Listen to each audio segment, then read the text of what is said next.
We live on an ocean planet. A world 3/4 covered by water. A world of unexpected beauty, unparalleled adventure, and unyielding delight. Your ticket into this world is diving, and there's nothing like it. Diving experiences range from heart-pounding intense to not a care in the world tranquility, with lots in between. And it's all your choice. Diving takes you to some of the most lush, exotic destinations known.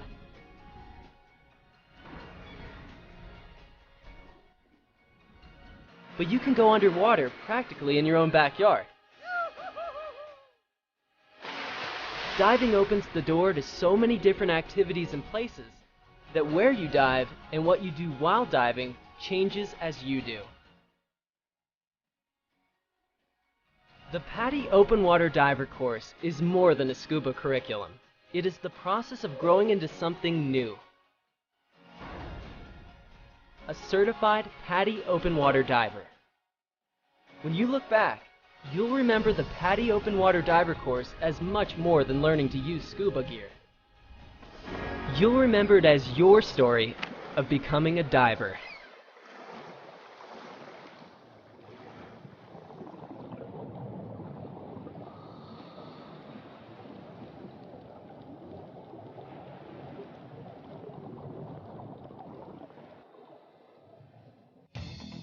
Welcome to the PADI Open Water Diver course.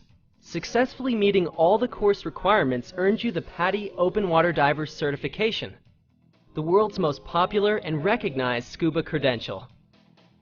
This is important because diving has potential hazards you learn to avoid, because it has risks you accept, and because what you learn allows diving to be rewarding and meaningful.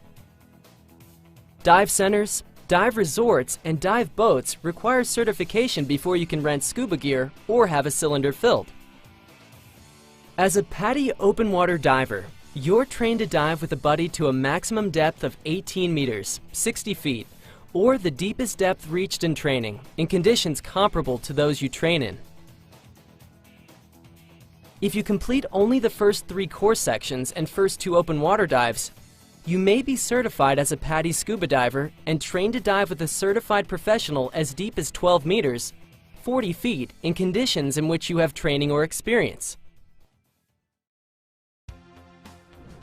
The PADI Open Water Diver course has 3 parts: knowledge development, confined water dives, and open water dives.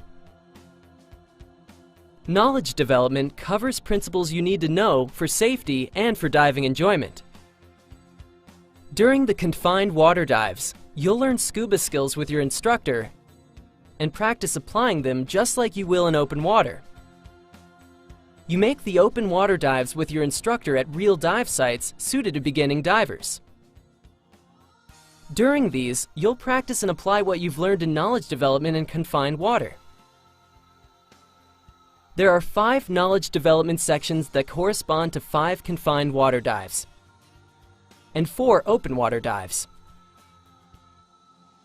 Your instructor has a lot of flexibility in sequencing and will go over the schedule with you. All PADI programs use performance-based and student-centered learning. These mean you progress by demonstrating you meet specific objectives. The course and materials emphasize helping you learn in the ways that work best for you. Having the skills and knowledge you need are what's important, not how long it takes, so you progress at your own rate. You must meet all the requirements for certification, but it's not a race. Student-centered learning means you progress at the pace that suits you and how you best develop ability and confidence. It's important to complete the knowledge developments in order, including the exercise questions and knowledge reviews before each session as your instructor assigns. Look and listen for the answers to the learning objective questions as you study. When you meet with your instructor, speak up about anything you're having trouble understanding. To get the most from the confined water dives, think of them as practice dives, so do everything just as you would in open water. Avoid habits that don't apply there. For instance, the ocean doesn't have a side to hang on to, so use your gear to stay up, not the pool side. Develop good habits because when you have a problem, you tend to do what you do by habit. During instructor demonstrations, note the details he emphasizes because they help you do the skill well. If you don't understand why you're learning something, ask. Finally, tell your instructor how you feel. He can only be certain that you're reasonably comfortable and confident if you speak up. Let your instructor know if you want more time before moving on. And it's your responsibility to postpone diving if you don't feel well or are ill or injured, until you're back to normal health. When it's time for your open water dives, prepare based on your instructor's recommendations.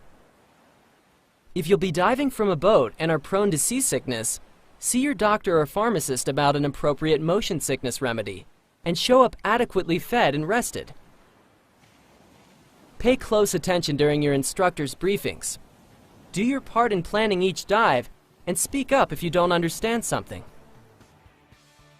In learning to dive, get the pros at your PADI Resort or Dive Center to help you choose your equipment.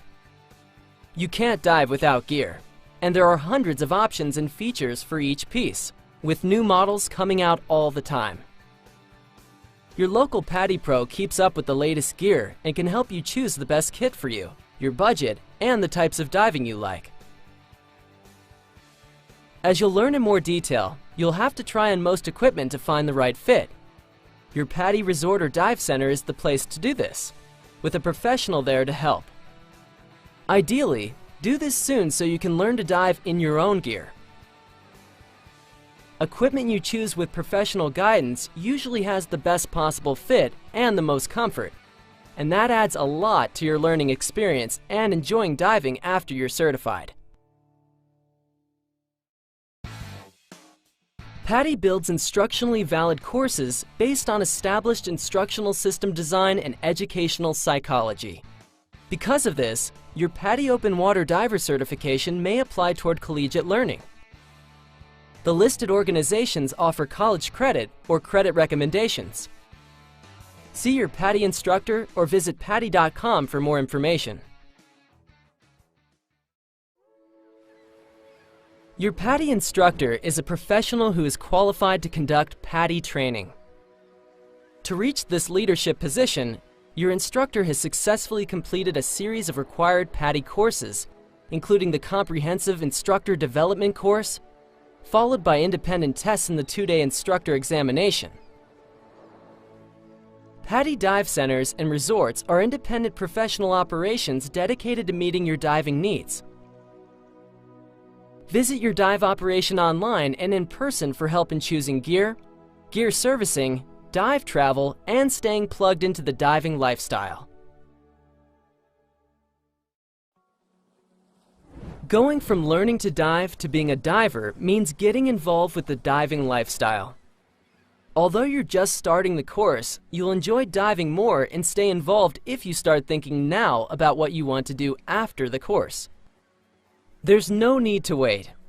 Get involved with the PADI Diving Society, Scuba Earth, and the Dive Club at your PADI Resort or Dive Center. Look into the special interest courses that you can take after finishing this one, like underwater photography or using special dive gear. Plan a dive holiday. Pick out your first scuba kit.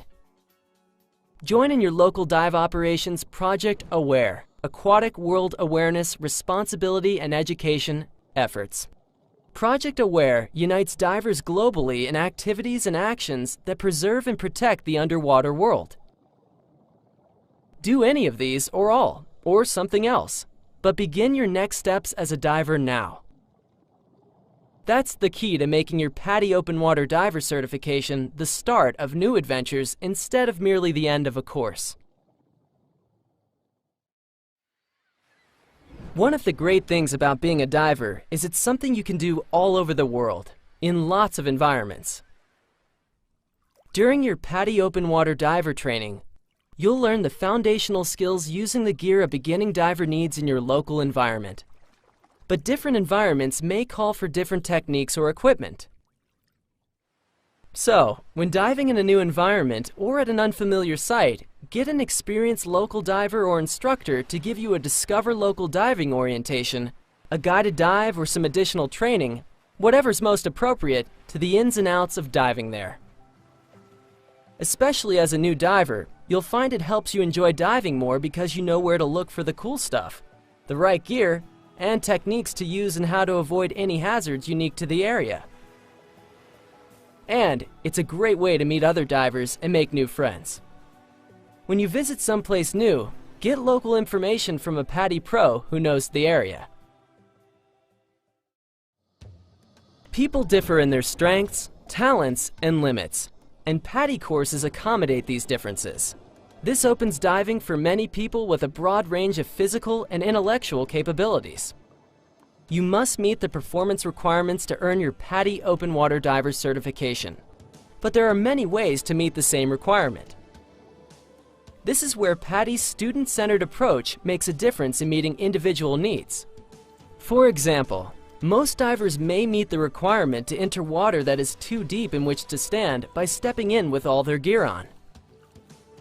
A diver with limited leg use, however, might meet the requirement by rolling in backward or pivoting in sideways from a seated position. So, if a suggested technique doesn't work for you, you and your instructor can adapt or create techniques that meet the objective.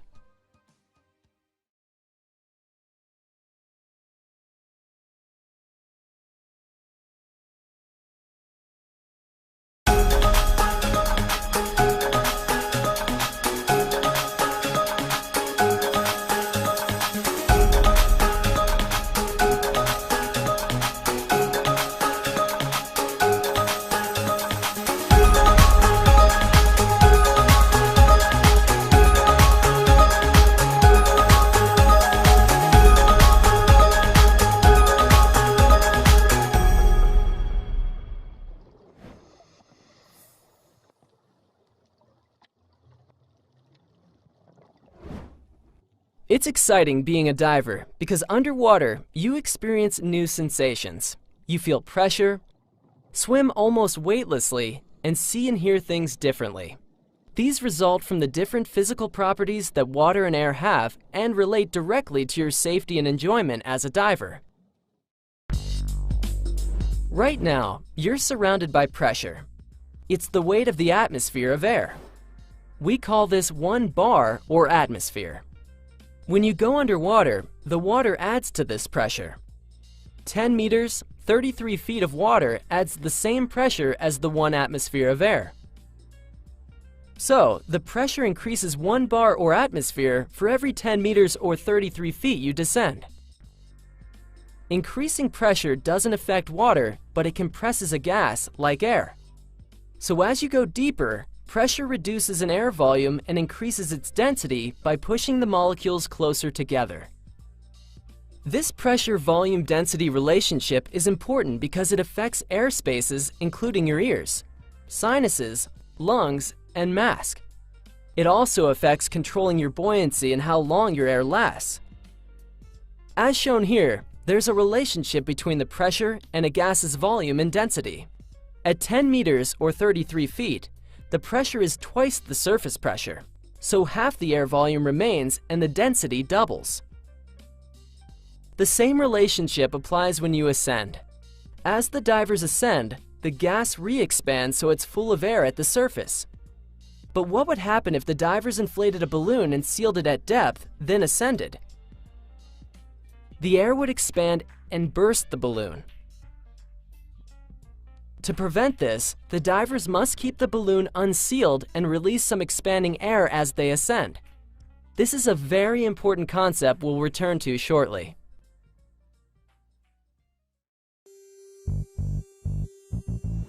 As you descend, water pressure compresses the air in your body air spaces. When descending, this primarily affects your ears, sinuses, and mask. A squeeze is discomfort caused by the imbalance between the water pressure and the airspace. A squeeze can injure you if you continue to descend. But you can prevent a squeeze by adding air to air spaces to balance the pressure. This is called equalization. Equalize your ears and sinuses by blowing gently against your blocked nostrils, or by swallowing and wiggling your jaw. Blow through your nose into your mask to equalize your mask. Equalize frequently as you descend before you feel discomfort. You shouldn't ever feel pain. If you can't equalize, stop your descent. Signal your buddies or the instructor. They can't tell that you're having difficulty unless you do. Ascend slightly and try again. If you still can't equalize, discontinue the dive and try another day. Continuing to descend with unequalized air spaces can lead to serious injuries. A cold or allergy that causes congestion can make equalizing difficult or impossible, so don't dive until you're well. Equalize gently. Never attempt a forceful and/or extended equalization. A forceful extended equalization can cause serious, permanent ear injuries. Earplugs create an airspace that you can't equalize, so don't use them while scuba diving. Increasing pressure may affect other body airspaces. It's rare, but an airspace can form under a tooth filling and cause discomfort. There's no way to equalize this, but your dentist can correct it. A dry suit holds an air layer around your body that compresses. You learn to add air to equalize it when you take the PADI Dry Suit Diver course. Air expands as you ascend, and normally exits your internal ear spaces, mask, and sinuses without doing anything. But expanding air can be a serious issue related to your lungs. Using scuba, your lungs are at normal volume at depth.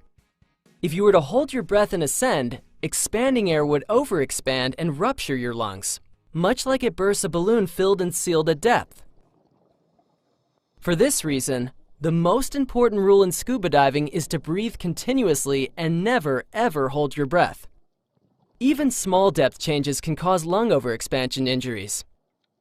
If you hold your breath, lung overexpansion can cause severe injuries, including paralysis and death. Medical treatment requires a pressurized recompression chamber, but diving commonly takes place several hours from such chambers. But while lung overexpansion injuries are very serious, they are also very easy to avoid. Breathe continuously and never hold your breath while scuba diving. This way, during ascent, expanding air escapes without issue. If you don't have your regulator in your mouth, exhale a slow, steady bubble stream so you don't hold your breath. Also, never dive with lung congestion, which has some risk of trapping air in your lungs and causing overexpansion injuries. It is rare, but some body air spaces may have a reverse block. This means expanding air can escape. Diving with a cold or allergy can cause a reverse block, but again, you shouldn't dive with a cold. Gas forming in your digestive system can cause some discomfort if it doesn't pass. And an airspace under a dental filling may, again very rarely, cause one. If you experience a reverse block, stop your ascent. Descend a meter or a few feet or so, and give the trapped air time to work itself out. Then continue your ascent more slowly. As you've learned, as you go deeper and the pressure increases, the more a gas volume decreases. This means that the deeper you are, the more air each breath uses from your cylinder. So the deeper you are, the faster you use your air. Because the air is denser with depth, it takes more effort to breathe. Take slow, deep breaths while scuba diving. Pace yourself and avoid getting winded or out of breath. If you have a problem, stop and maintain or restore slow, deep breathing. As a scuba diver, 1. Breathe continuously and never ever hold your breath. 2. Breathe slowly and deeply. 3. Don't allow yourself to get winded or out of breath. And 4. If faced with a problem, stop and maintain and/or restore slow, deep breathing. When you put something in water, buoyancy pushes the object upward. The upward force is equal to the weight of the displaced water.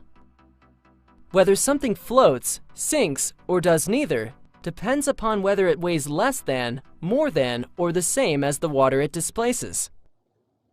As a diver, you primarily use your weight system in BCD, buoyancy control device, to control your buoyancy. As you descend, you tend to lose buoyancy. You add air to adjust for the change. When you come up, you become more buoyant, so you vent air to adjust.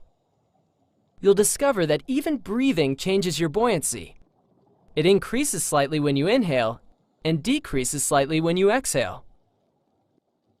By mastering buoyancy control, you enable yourself to control your descent and ascent rates, to stop at any depth, to save energy, to stay off the bottom, or to float comfortably on the surface. Recreational divers do not dive alone. You always dive with a buddy or buddies. Together, you plan your dives, help each other gear up, safety check each other, provide dive time reminders, assist with problems, and assist with the dive objective. The buddy system is important for practicality because you assist each other, and for safety because you can help each other prevent and handle problems. It's also important because diving is a social activity. You'll find diving is more rewarding and fun simply because you get to share your underwater adventures and experiences with others.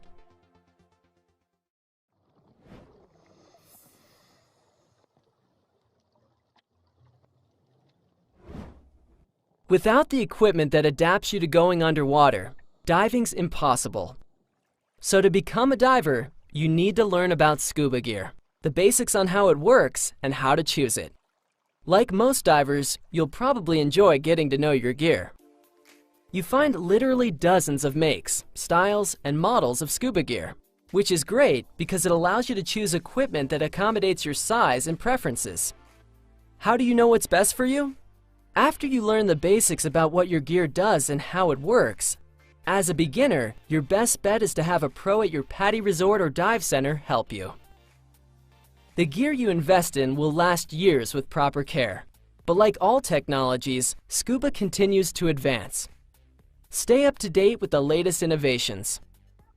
You'll probably trade up over time, not because something older doesn't work anymore, but because there's something newer that you like better.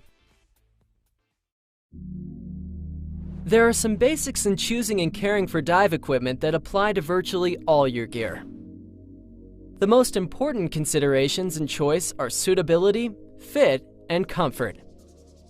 Suitability means it's appropriate for the diving you want to use it for, like choosing a full wetsuit for cool water rather than a short wetsuit used in the warm tropics. Fit is important because a lot of gear doesn't work right if it's the wrong size. You get the right fit by choosing the right size. Comfort means the gear has the right feel and configuration. Properly adjusted gear that fits right is usually comfortable, but not always. If it's not comfortable, keep looking. After addressing suitability, fit, and comfort, secondary considerations include finding the cost and features that work for you, and making sure you have access to service, though dive operations almost always service the brands they sell. You can usually choose colors and styles that go with the rest of your kit. And remember the accessories that go with each piece. These little items add a lot to your enjoyment. Ask your dive professional for suggestions. Caring for your gear includes inspecting it for proper operation and for any wear or damage before each use. Never dive with any equipment that is not in good working order. Have something that's not right corrected before diving with it. After each dive, rinse everything in clean, fresh water and let it dry out of the sun before storing it. As reasonably possible, protect your gear from extended periods in direct sunlight. You'll learn that some pieces require additional maintenance and service by a professional. And follow any maintenance and service requirements in the manufacturer literature. You need a mask because your eyes must be in air to focus properly. Since this creates an airspace you must equalize, your dive mask must enclose your nose as well as your eyes. Never scuba dive with goggles because you can't equalize them. Choose a good quality mask made specifically for scuba diving. Your PADI Dive Shop can help you check the fit. After finding some that fit you, look for a low profile and a wide vision field. The silicone color is usually either clear or black. You often can choose from different frame colors. With a new mask, you may need to scrub the interior with a cleaner. Check the manufacturer literature. Adjust the strap so it fits snugly but comfortably, with the strap over the crown of your head. A snorkel is standard equipment for recreational diving. It lets you breathe, look, swim, and rest with your face in the water or waves without wasting scuba air, or if you're low after coming up. You usually choose your mask and snorkel together. You attach it with a clip or snorkel keeper. Get one that fits comfortably when adjusted with the top at the crown of your head. Many divers like a snorkel that flexes away when you're not using it. Most scuba snorkels have self-drain valves to help you blow out water. And many have guards that reduce water splashing in. After choosing the right fit and options, you can usually match the color to your mask. Fins allow your powerful leg muscles to push you through the water. You can choose from adjustable fins, which you usually wear with wetsuit boots, and full-foot fins, which fit like slippers. Since you don't use wetsuit boots, they're usually reserved for warm water. You choose fins based on blade and foot pocket size. Small bladed fins are suited to snorkeling, but not scuba. Be sure to get fins appropriate for scuba diving. Have a professional help you choose the right fit. Fins have options, including the materials they're made from, as well as splits and vents to improve performance. Adjustable fins may feature quick-release buckles or spring heels for convenience in adjusting, donning, and removing. Your PADI professional can help you choose from these options. Besides inspecting and adjusting them, you don't have to do much before diving other than closing the quick-release buckles, if yours have them. Get full-foot fins wet to make them easier to slip on. Regular fins aren't much use to someone with limited leg mobility, but there are other ways to get around. Webbed gloves allow such divers to swim with surprising strength. DPVs, or diver propulsion vehicles, are a fun way for any diver to be mobile underwater. But you should be able to use your legs or arms in case it has a problem. Your scuba kit is actually 4 equipment systems integrated into a single package. Your BCD, buoyancy control device, holds everything together. As you learned, you use it to control your buoyancy. Your cylinder supplies high-pressure air to your regulator, which provides it to you when you inhale. Your weight system holds just enough lead to let you descend. Its quick release lets you easily drop your weight in an emergency. We'll look at each of the systems more closely next. Scuba gear is generally interchangeable, but because everything integrates, you usually select your scuba kit as a package that puts everything together to meet your preferences. 5 components make up your BCD. It has a bladder you inflate and deflate to control your buoyancy. The bladder integrates with a harness or jacket with a band that securely holds your cylinder. The low-pressure inflator lets you use it to add air directly from your cylinder by pressing a button. You use the other button to deflate the bladder or inflate it orally. Overpressure valves are designed to prevent rupturing from accidentally overfilling the bladder. Some of these have quick dump releases you can use to deflate the BCD. The weight system pockets hold lead weights, but you can release them quickly. You have options regarding BCD features. Beyond getting the right size and fit, some have more air capacity than others. Pockets and D-rings for storing and clipping accessories come in handy. Many divers like shoulder quick releases that make getting out of your kit easier. BCDs are among the most stylish pieces of gear, and you can choose from several looks. Adjust your BCD so it's snug, but not too tight while wearing your exposure suit. Inflate it to be sure it doesn't restrict breathing.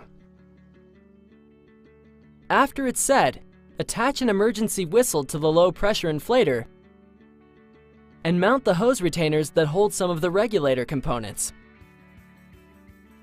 When caring for your BCD, rinse the inside of the bladder as well as the outside. Drain it, and after drying, store it with a bit of air inside.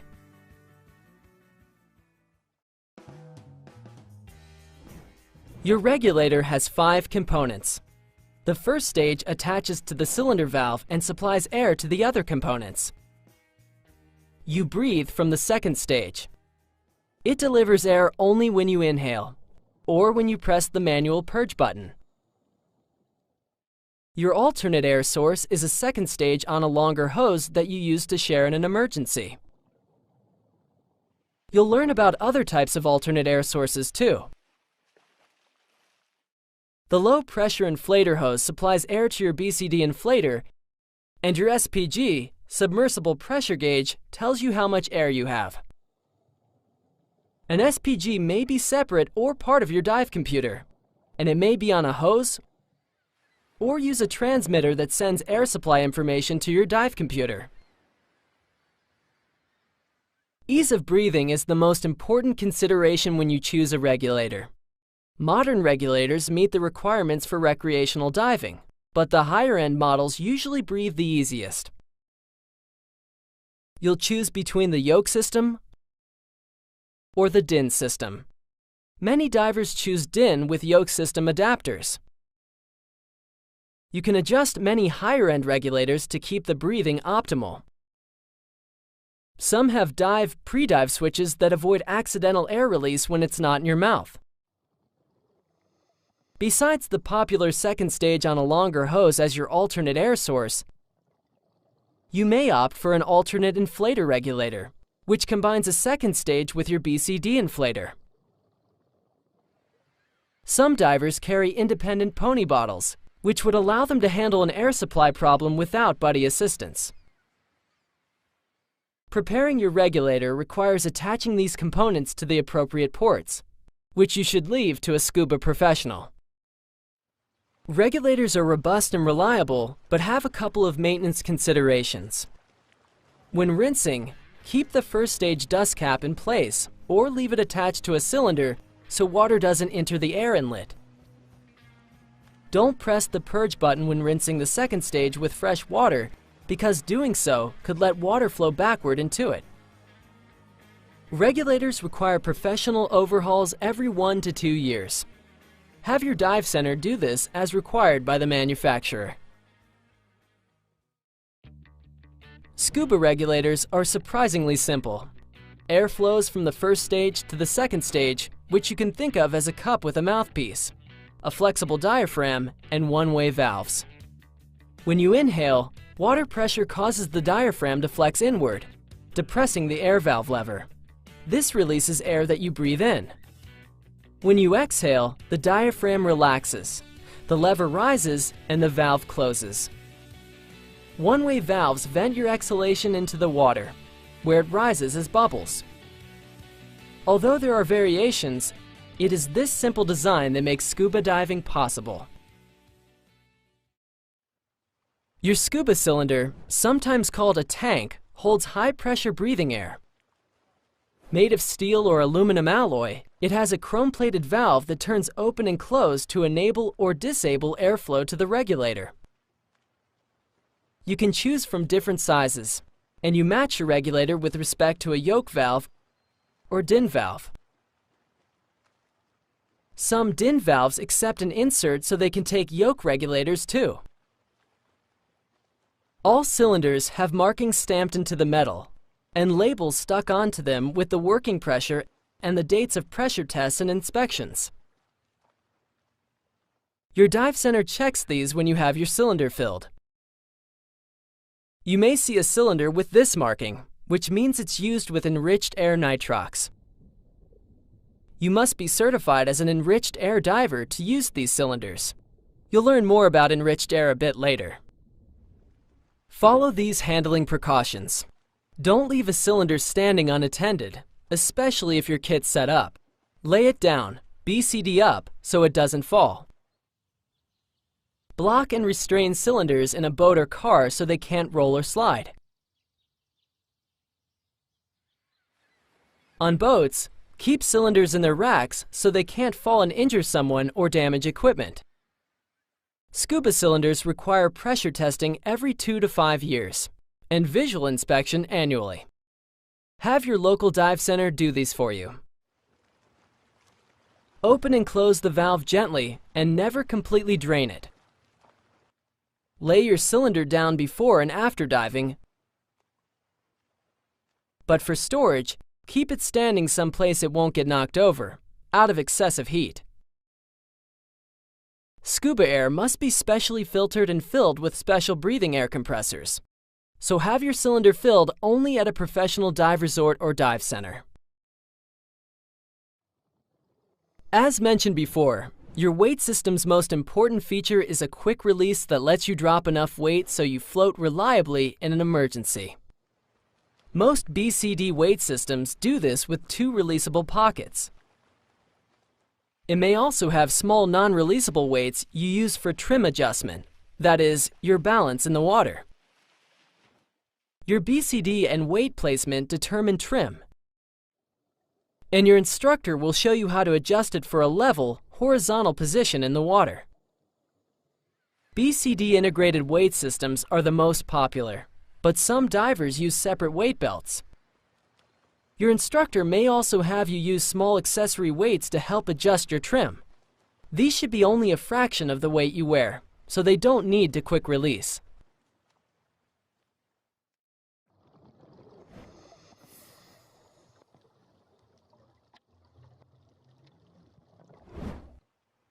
Let's go over the skills you'll be learning as a diver. You'll practice many or all of these during your first confined water dive. The previews you see here show you the basics that apply to most equipment and divers. But there are many ways to accomplish most skills, so your instructor may show you a different method as appropriate for you and your gear. The first skill is setting up your kit.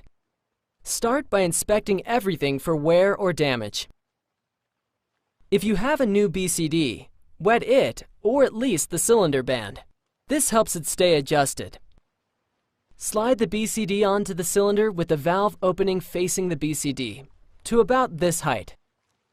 You can adjust it later to suit your preference. Tighten and then lock the cylinder band. These vary, so get your instructor to help if necessary. Lift everything by the BCD and make sure the cylinder doesn't slip or move. If it does, tighten the band.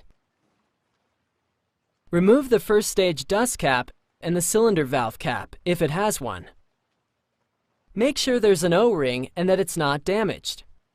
With the yoke system, it's part of the valve opening. With DIN, check here on the regulator. You can't dive without this O-ring. If it's missing or appears damaged, your instructor will show you how to replace it. With your BCD facing away from you, fit the first stage to the valve so that the primary second stage, the one you breathe from, goes to the right, and the low-pressure inflator hose to the BCD goes to the left. Secure the first stage just finger tight. Cylinder pressure will keep everything secure after you open the valve. Connect the low-pressure hose to the BCD inflator, like this. Holding the SPG away from you, slowly open the cylinder valve all the way until it stops. Check to be sure you have a full cylinder, or at least enough air for the dive. Press the purge button like this. Airflow should stop when you let go. Exhale into the mouthpiece. Exhalation should be easy. Then, take a few breaths. Breathing should be easy and smooth. If your regulator free flows or continues to release air after you stop breathing, or seems to have some other problem, notify your instructor. Next, test your BCD inflator like this. Secure your SPG and alternate air source so neither will protrude or dangle underwater. Your SPG usually comes under your left arm and an alternate second stage under your right. Attach your alternate with a quick release so that it's in this triangle area when you're wearing your gear. This keeps it out of the way, yet visible and quickly accessible if it's needed. Check that you've reconnected shoulder release buckles and loosen the waist strap. If you won't be diving for a while, say an hour or more, close the valve and depressurize the regulator by pressing the purge button. This saves your air if there's a leak you didn't notice. Depressurizing also reduces the chance of you accidentally getting water in it with the valve closed. Loosen any straps you can tighten after you put your rig on so it's easier to get into. Secure your kit so it can't fall or lay it down. On your first confined water dive, you may gear up in shallow water. But often, you kit up seated out of the water, like this. Or standing, like this. Let's go over the steps. Before getting into your kit or exposure suit, get everything else ready.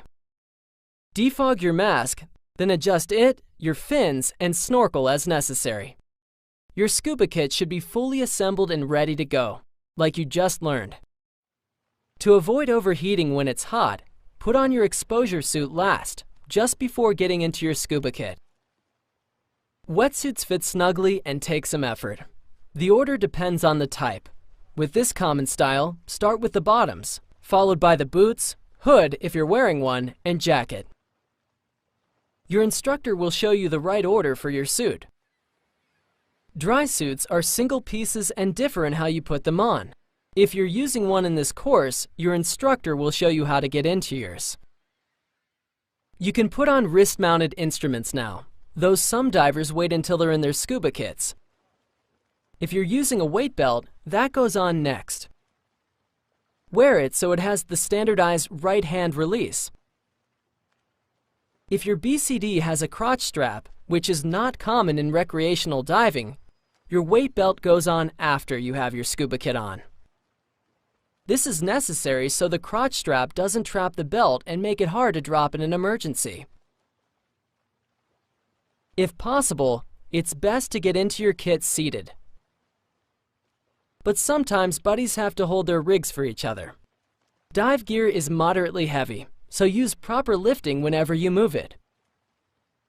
This means bend at the knees and lift by standing. Keep your back straight with its normal curve, like this. Raise your upper chest and stick out your buttocks slightly to keep your back in the right position. Exhale as you lift. Never bend your back to lift scuba gear, or anything else that's heavy for that matter.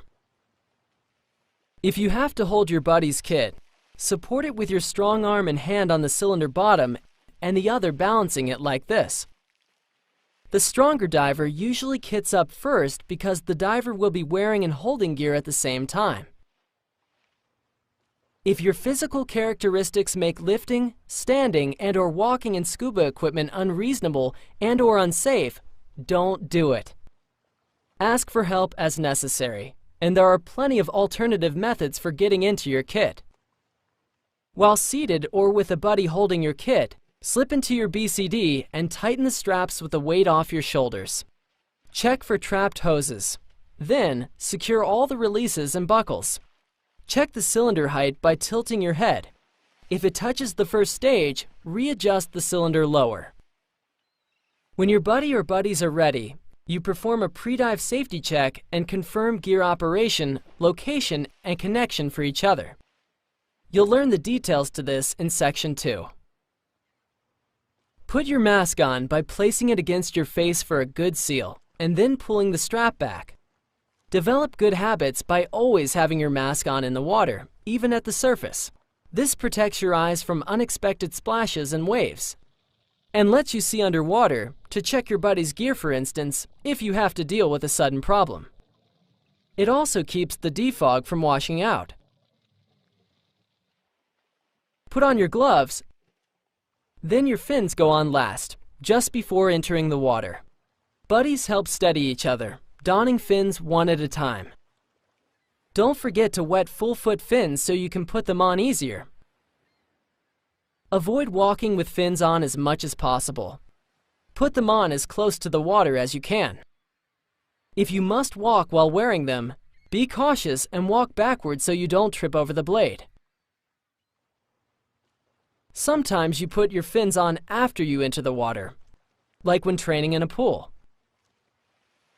At this point, you're ready to get in, using one of several possible entry techniques you'll learn during the course. You constantly use your BCD to control your buoyancy. Before entering, partially inflate it so you will float, say about 1/3. Inflate using short bursts, like this. You can also inflate it orally, which you'll practice. To deflate your BCD in the water, breathe from your regulator and raise and depress the exhaust button like this. Air will vent from the BCD and you'll descend. During the course, you practice using your BCD until you can stay neutrally buoyant, like being weightless, whenever you want. Release and add air in small amounts so you avoid accidental rapid descents and ascents. For the first dive, you'll use your BCD primarily at the surface. Make a habit of floating positively buoyant with your mask on, breathing from your snorkel or regulator. Inflate your BCD before entering the water, and inflate it first thing when you come up from a dive. If you have a problem at the surface, immediately make yourself buoyant. Inflate your BCD. Later, you'll also learn to drop your weight so you're buoyant. When everything's set, your instructor will have you go underwater using scuba. Your first breaths underwater are exhilarating. Breathing underwater is one of the unique experiences that makes diving special. Enjoy the moment. Breathe slowly, deeply, and don't hold your breath. Chances are, you'll never forget your first breath underwater. You can't talk using standard recreational scuba gear, so you and your buddies use hand signals. Here are some widely accepted signals, but you may learn some regional ones as well as make some up with your buddies for the circumstances. Okay or okay. Stop. Go up or end the dive. Something's wrong. Which way? Boat. Ears not clearing. Come here. Watch me. Get with your buddy. Hold hands. You lead, I'll follow. Down or descend. Low on air. Out of air. Share air. Slow down or calm down. Breathe.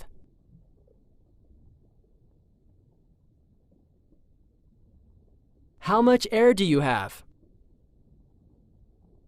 Danger or hazard, turn the dive, or head back. I'm cold. At the surface, you use large signals that are more visible from a boat or shore. This means okay or okay. If you can only use one hand, it's like this. This means distress or help me. Your instructor may show you additional signals that apply to training. You find that you understand signals in context with what's happening. See if you can figure out what these divers are saying.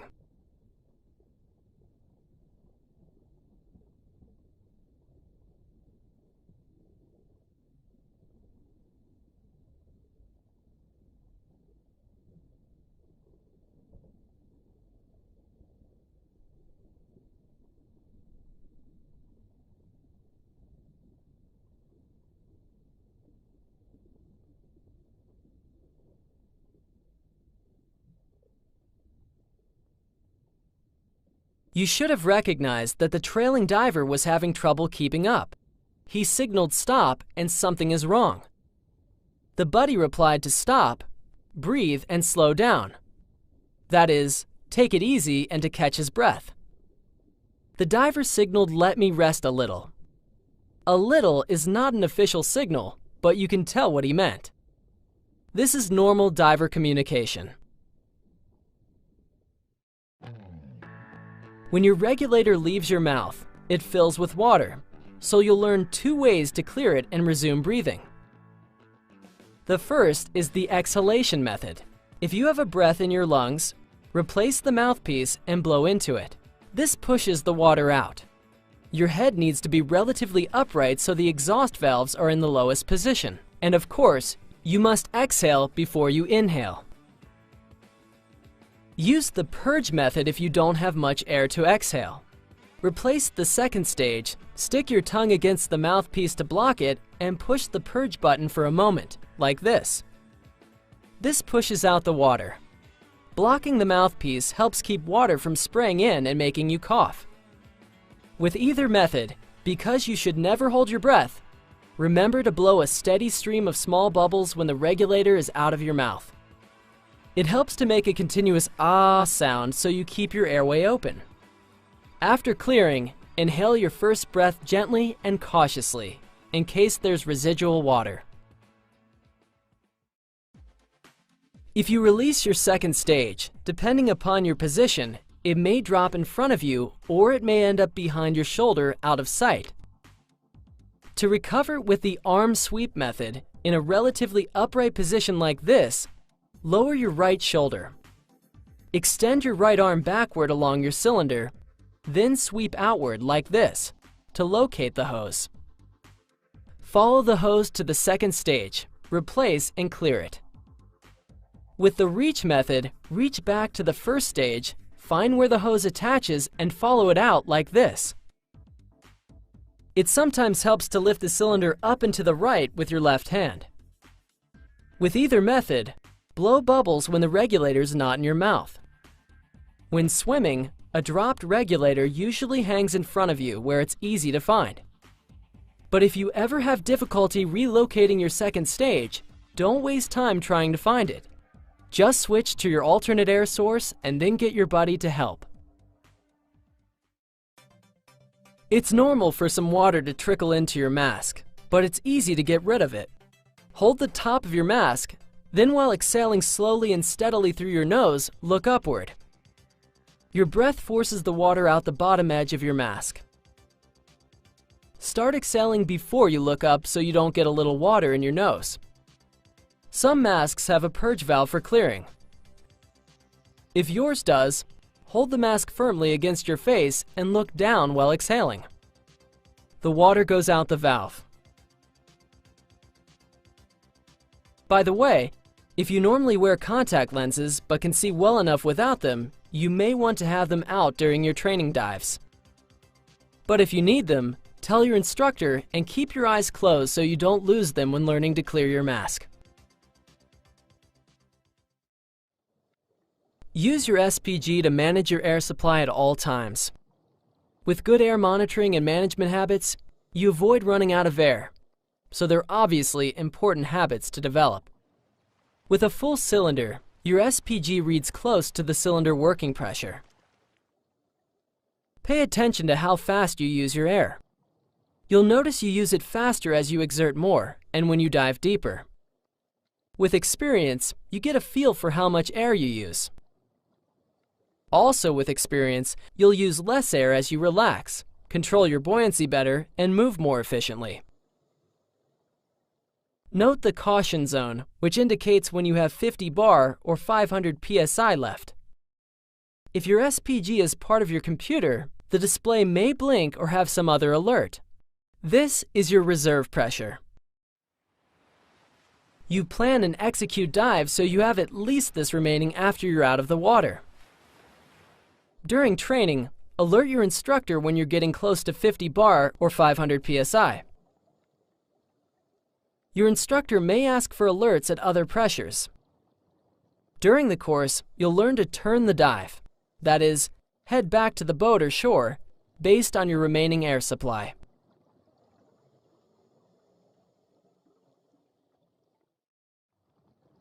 You learned about equalization earlier. Recall that you need to equalize as you descend to avoid squeezes.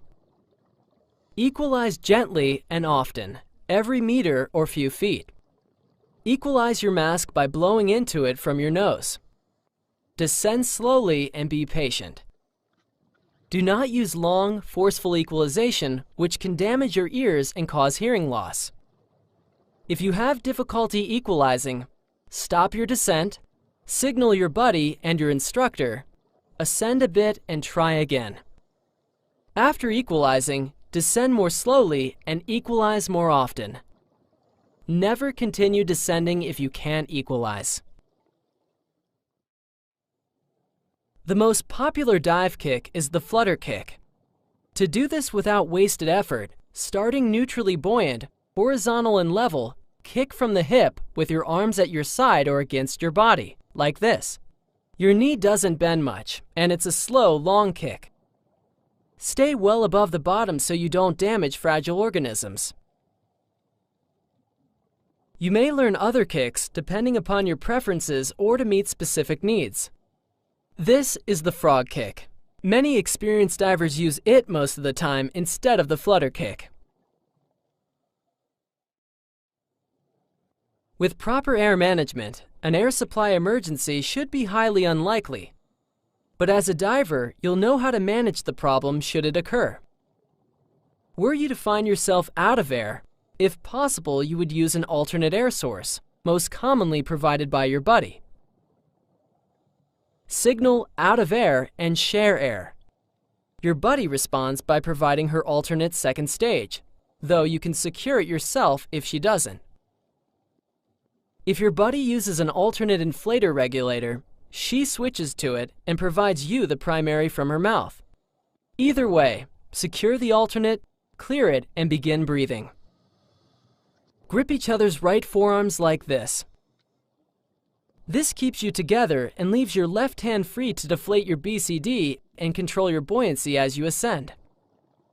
Take just a moment to get settled if you need to, then ascend at a safe rate to the surface. You'll learn to ascend at a safe rate with your buddy. Signal up to your buddy. Start your ascend by swimming upward. You should not need to put air in your BCD. As you come up, look up, reach up, and come up slowly, like this, staying with your buddy and checking overhead regularly. Breathe normally and don't hold your breath. Ascend slowly. Your computer may warn you if you go too fast. Remember what you learned about expanding air?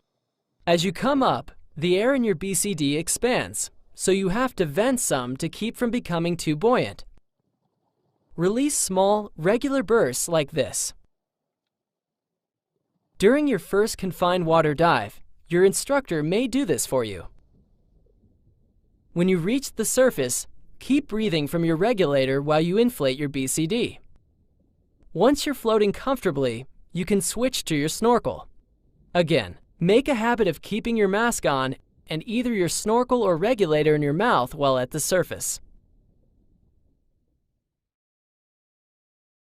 If you need to float in an emergency, one option is to drop your weights, especially if you don't have air in your cylinder or have a BCD problem.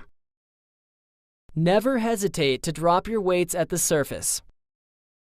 Remember, you don't have to drop all your weight, just enough to float. Dropping your weight underwater risks an uncontrolled rapid ascent, so you only do it if you're unsure you could reach the surface any other way. When you practice with your instructor, first make sure no one's below you. Breathe from your regulator and simulate a BCD problem by deflating it. You may have to kick to stay up. Then, quick release your weight, pull it well clear, and drop it. You'll float right up. After surfacing in an out-of-air emergency, or if you disconnected a runaway inflator, your BCD low-pressure inflator won't work, so you use oral inflation. At the surface, hold the BCD inflator-deflator with your left hand. Inflate by blowing into it while depressing the same button you usually use to deflate. Remove your mouthpiece, kick upward taking a breath, and blow about half to 2/3 of it into your BCD as you settle back into the water, like this. Repeat this until you're positively buoyant. Be sure to release the deflator button when you're not blowing in. Otherwise, the BCD will deflate, of course. How you exit the water depends upon the environment and your physical needs. You'll probably learn and practice several techniques. The following guidelines apply to most exits. 1. Establish positive buoyancy before switching to your snorkel. 2. Remove your fins before exiting, if appropriate for the technique. This helps you avoid walking with fins on. 3. Keep your mask on and breathe from your snorkel or regulator until you're on the boat or in calm water shallow enough in which to stand. After exiting, if you didn't take your fins off before exiting, sit as soon as you can or take them off with a buddy. It's usually easiest to get out of your gear seated, though buddies sometimes help each other while standing. Remember to use proper lift techniques, and on a boat, secure your equipment so it can't fall. When you're ready to take your gear apart, start by closing the cylinder valve. Depressurize the regulator by pressing the purge. Then disconnect the low pressure hose from the BCD inflator. Remove the first stage. Dry the dust cap and replace it. Take weights from the weight system and secure all the BCD buckles and straps. Release the cylinder band and slide off the BCD. Resecure the cylinder or, on shore, lay it down. Rinse everything like you've already learned.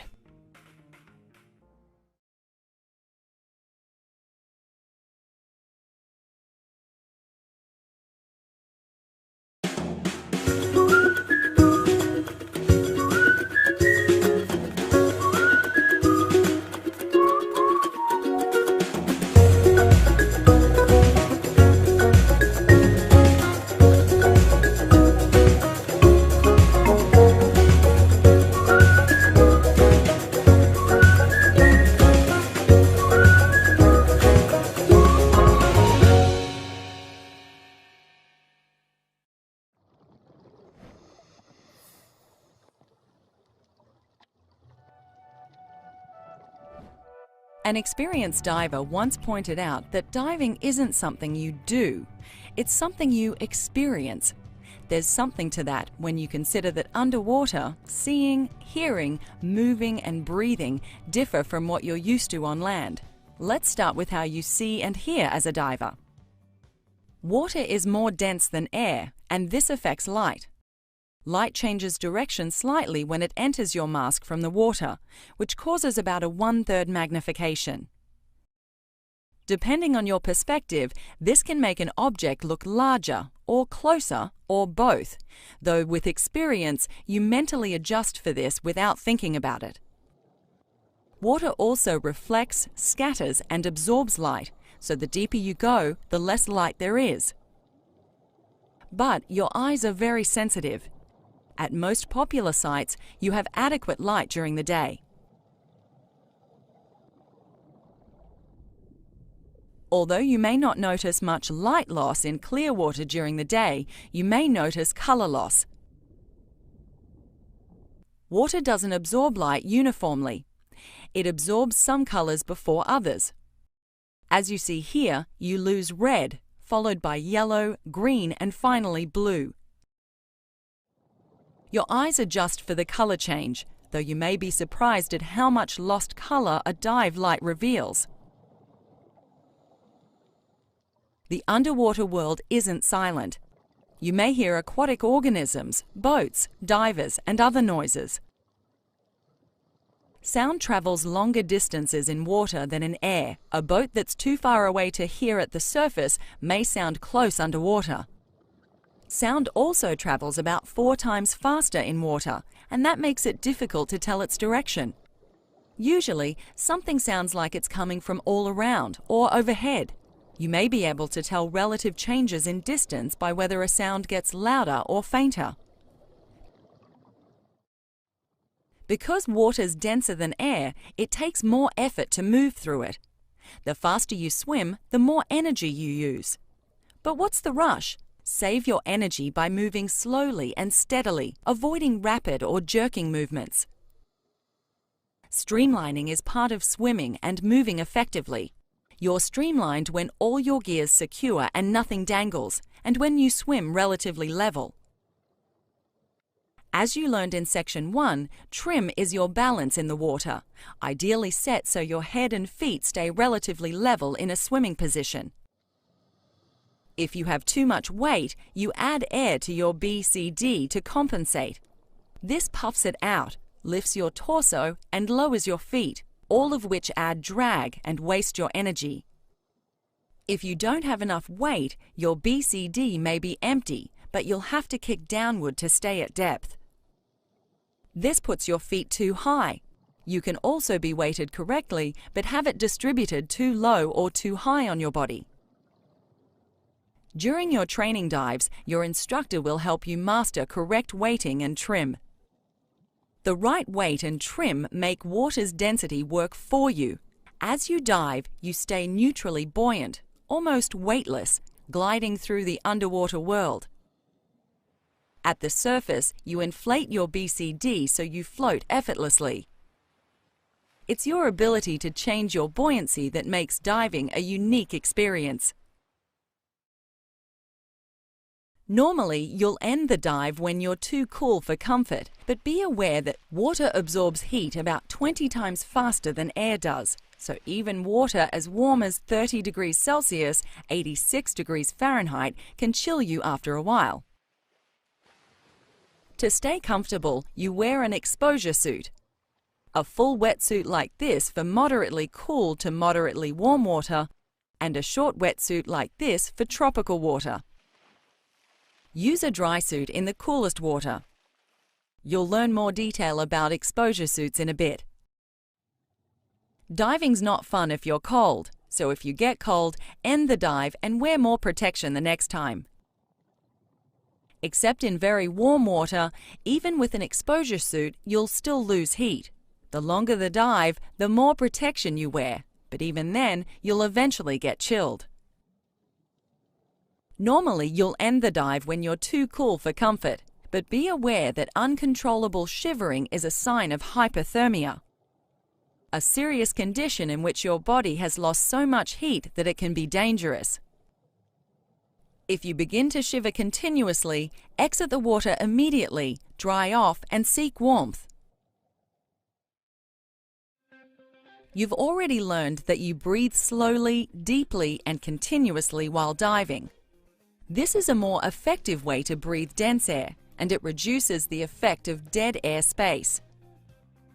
Dead air space is the air in your breathing passages that doesn't reach your lungs.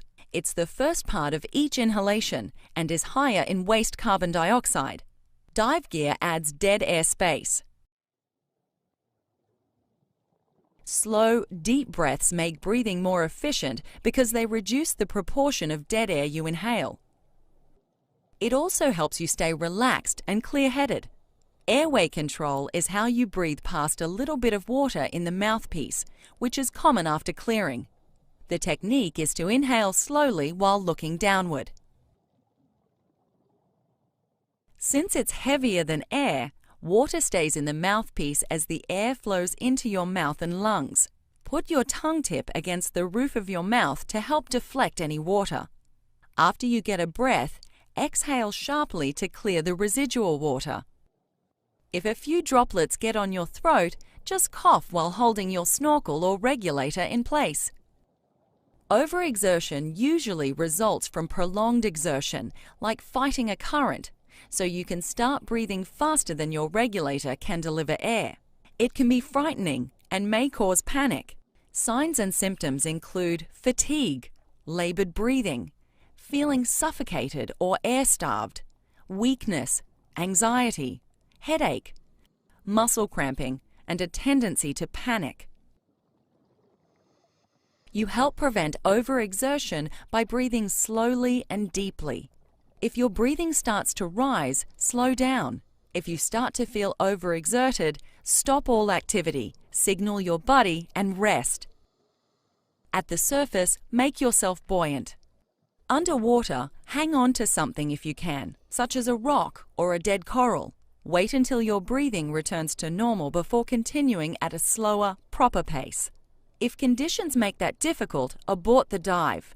Remember that when scuba diving, your breathing goal is to always breathe slowly, deeply, and continuously. As you've learned, you make and plan dives with a buddy. Dive plans don't have to be complex or lengthy, but they help you enjoy the dive more and prepare you to handle problems. Among other points specific to the dive as appropriate, a plan addresses entry and exit points and methods, the course you will follow, the maximum depth and time, a review of signals and communications, when to head back, usually based on your time or air supply, how you will stay together, what to do if separated from your buddy, emergency procedures, and your objective. You kit up together, helping each other as appropriate. Then, right before going in, you conduct the pre-dive safety check with the recall phrase, "Begin with review and friend," or any other phrase for BRAF. Begin, B for BCD. Check adjustment, operation, and partial inflation. Make sure the cylinder band is snug. Check that your surface signaling devices are in place. With, W for weights. Confirm correct weight amount and distribution, and that you can quick release and discard enough to float. Review, R for releases. Make sure all buckles and straps are secured and properly adjusted, and that buddies know how to work each other's releases. And A for air. Test breathe your regulator and alternate air source. Check your SPG to be sure you have enough air for the dive, plus a reserve. Buddies make sure they know where to find each other's alternate air sources. Friend, F for final check. Look each other over for loose straps, trapped hoses, anything out of sorts. Make the pre-dive safety check a habit. It only takes a moment, yet may help prevent close calls and accidents. During the dive, stay with your buddy or buddies. Remember that in clear water, you can be too far apart and yet still see each other. Know what you'll do if you get separated. The general procedure is to look for no more than a minute, then reunite on the surface if you haven't found each other. But in some circumstances, you may need to plan something different. When you have a 3-person team, you follow these procedures if any one buddy gets separated, even though 2 of you are still together. The buddy system works well when divers plan their dives together, pre-dive check together, stay together, and manage their air together. Remember, it's your responsibility to stay with your buddy or buddies. No one can do it for you. Managing your air supply is one of the most important dive skills. You've already learned about using your SPG. Now let's look at how you and your buddies manage your supplies together. People use air at different rates, so one buddy will always use air fastest. Throughout the dive, you and your buddies share air supply information because you turn the dive and head back based on the diver who reaches your planned turn pressure, the pressure at which you head back, first. Suppose you and a buddy dive from a boat with similar cylinders, full at 200 bar or 3000 psi. You agree on a 50 bar or 500 psi reserve. You also agree on 20 bar or 300 psi to cover your ascent and safety stop. Put that with your reserve to get the pressure at which you should be starting your ascent. In this case, you want to start ascending the boat mooring line with at least 70 bar or 800 psi remaining. Take 70 bar or 800 psi from your starting pressure, and that means you have 130 bar or 2200 psi for the dive itself, and you agree to head out until one of you has used half of this, 65 bar or 1100 psi. Then you'll head back using the other half. So, to find your turn pressure, the SPG pressure at which you turn around and head back, subtract 65 bar or 1100 psi from your starting pressure. In this case, your turn pressure is 135 bar or 1900 psi. This gets you back to the mooring line and back on the surface with your reserve. When you plan conservatively, it's common to reach your ascent point with more air than planned. If so, you can often continue the dive in the immediate area, then surface when you reach your ascent pressure. With conservative planning, unexpected delays will still usually let you reach your ascent point within your air supply limits. But if not, ascend as planned where you are and swim the rest of the way on the surface. Do not risk running out of air underwater. A final point: to adjust for differences in air supplies and starting pressures, plan air management based on the smallest supply. At the beginning and end of a dive, you commonly spend time at the surface in water too deep in which to stand. As you've learned, maintain a habit of keeping your mask on and breathing from your snorkel or regulator. Under stress, you tend to do what you do by habit, so these are the habits you want. You may prevent and handle difficulties more effectively when you can see and breathe with your face in the water. You respond much more slowly if you have to put your mask back on. With your mask on and a mouthpiece in place, you're less likely to be blinded or choked a bit by waves. And you're less likely to lose a mask that's on your face. Talk as necessary, but put your mouthpiece back in your mouth afterwards. If you're at the surface more than a few moments at the start of a dive, use your snorkel to save your air for the dive.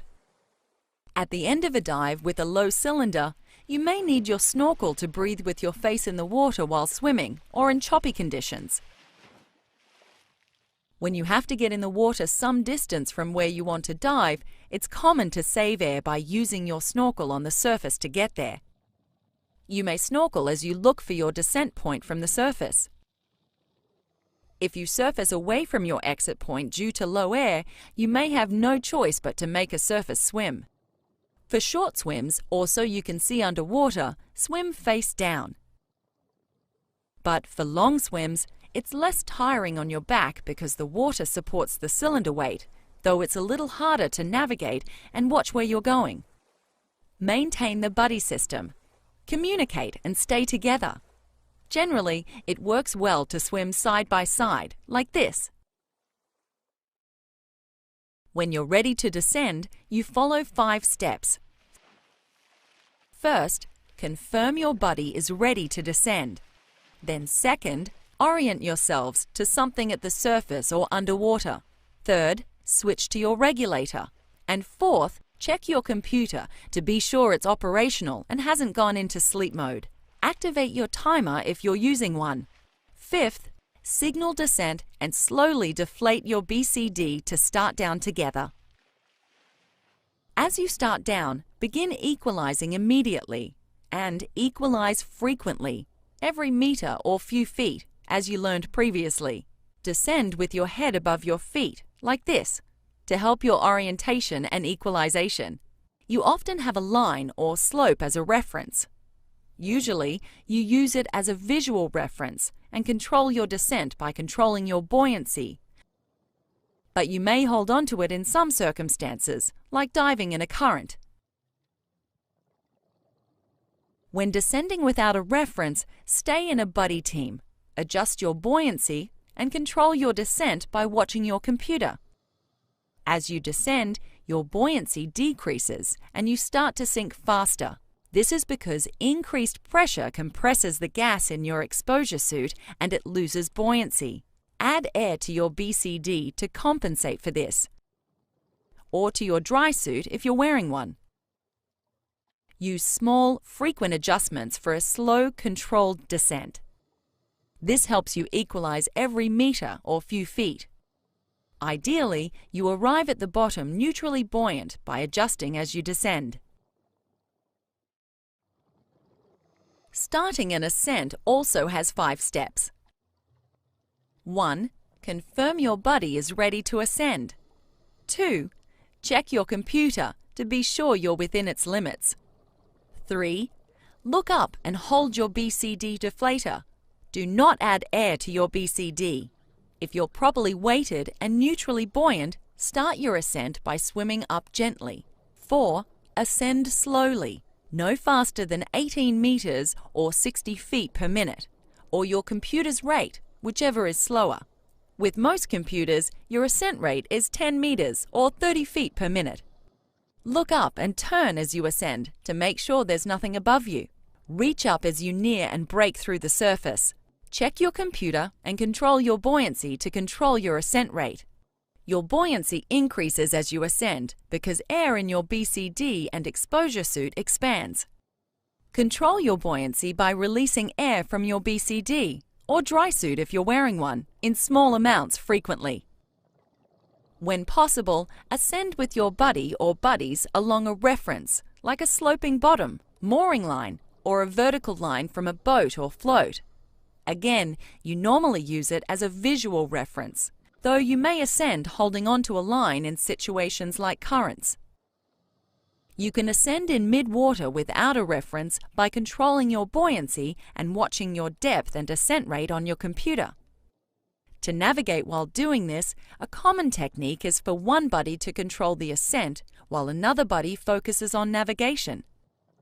Make a safety stop a normal part of your ascents.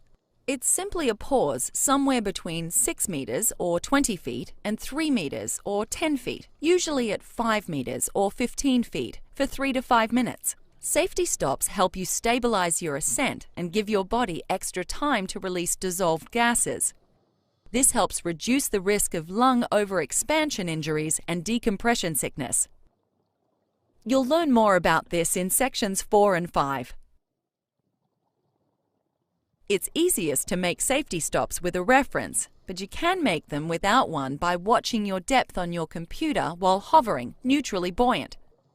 Note that safety stops add conservatism, but you omit them during emergencies like assisting another diver or if you are very low on air. After all divers confirm they've completed their safety stop, swim gently upward to resume your ascent. Look up and reach up, like this, and rotate if necessary to check for obstructions. Keep a hand up as you surface, then inflate your BCD so you float comfortably before you switch to your snorkel. When boat diving, you usually signal the dive master that you're okay, then swim toward the boat if you're some distance away.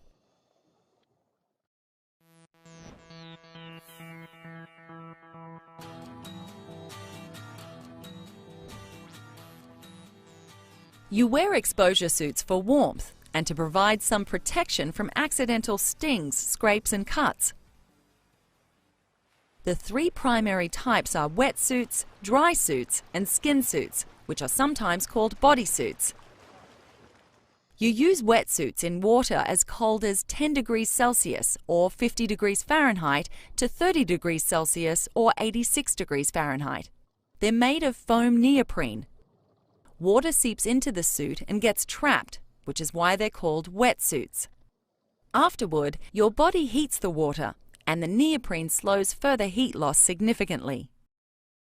A wetsuit has to fit properly, because if it's too loose, water flows in and out, taking away body heat. Too tight and it's not comfortable. So, be sure to get a professional fitting.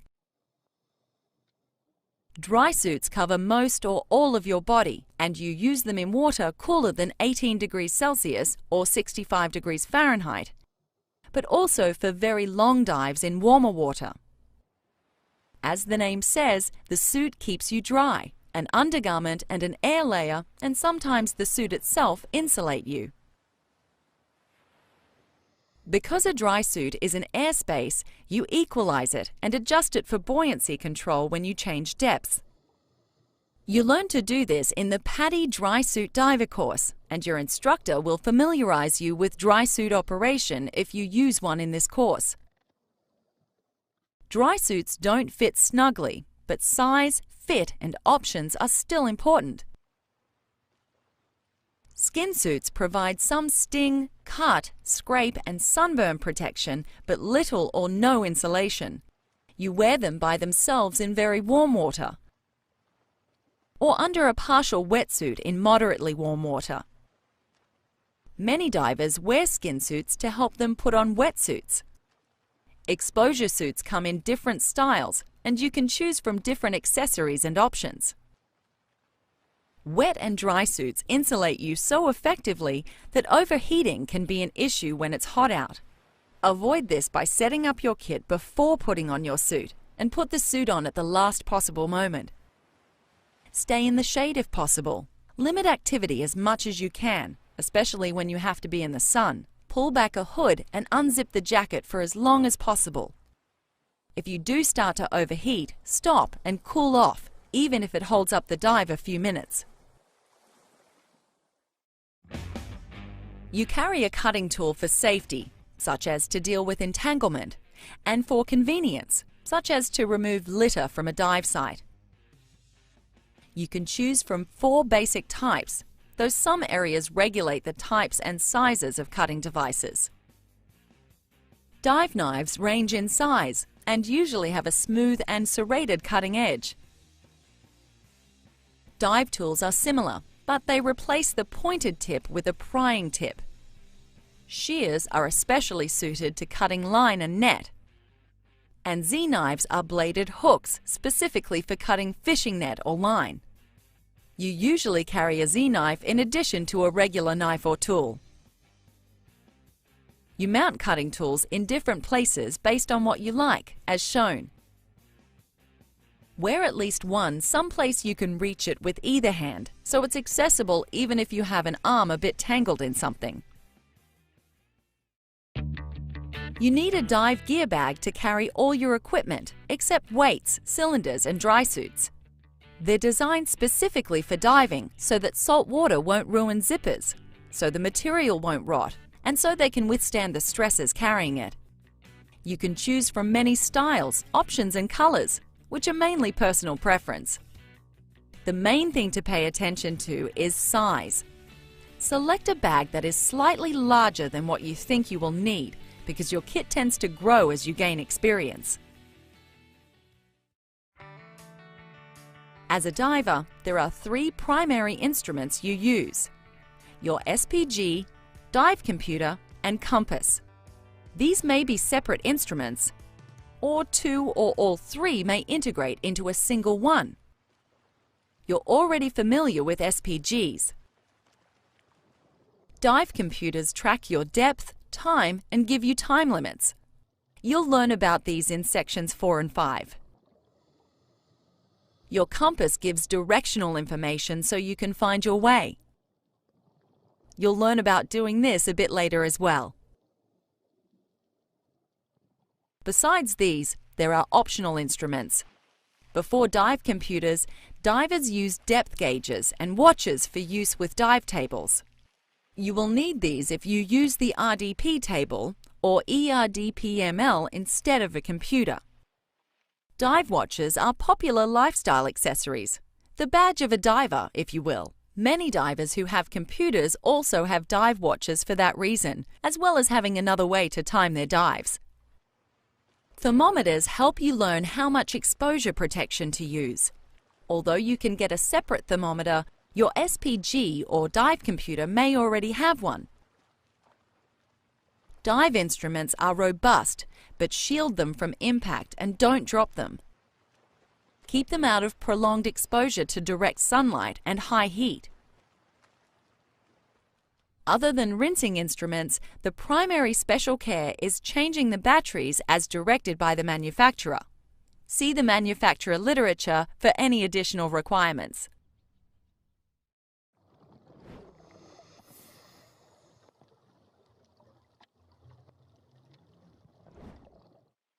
You'll learn several ways to enter the water during this course.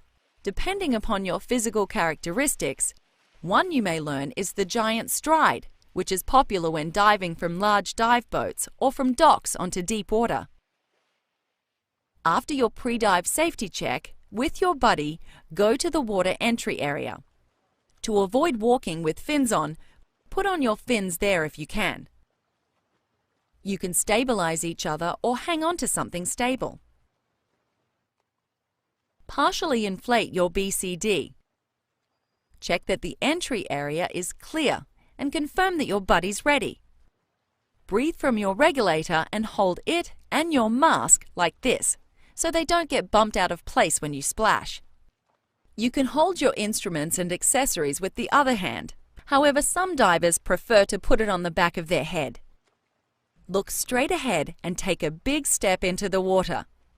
Keep holding your mask and regulator until you're stable on the surface. Turn to the boat or dock, poolside in this case. Signal that you're okay and clear the area for your buddy. Boat diving, you typically wait on a line trailing from near the ladder or the stern if there's a bit of a current.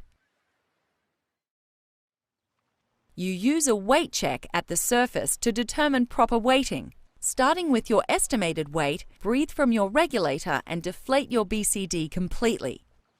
Holding a normal breath, you should float at eye level, and when you exhale, you should sink slowly.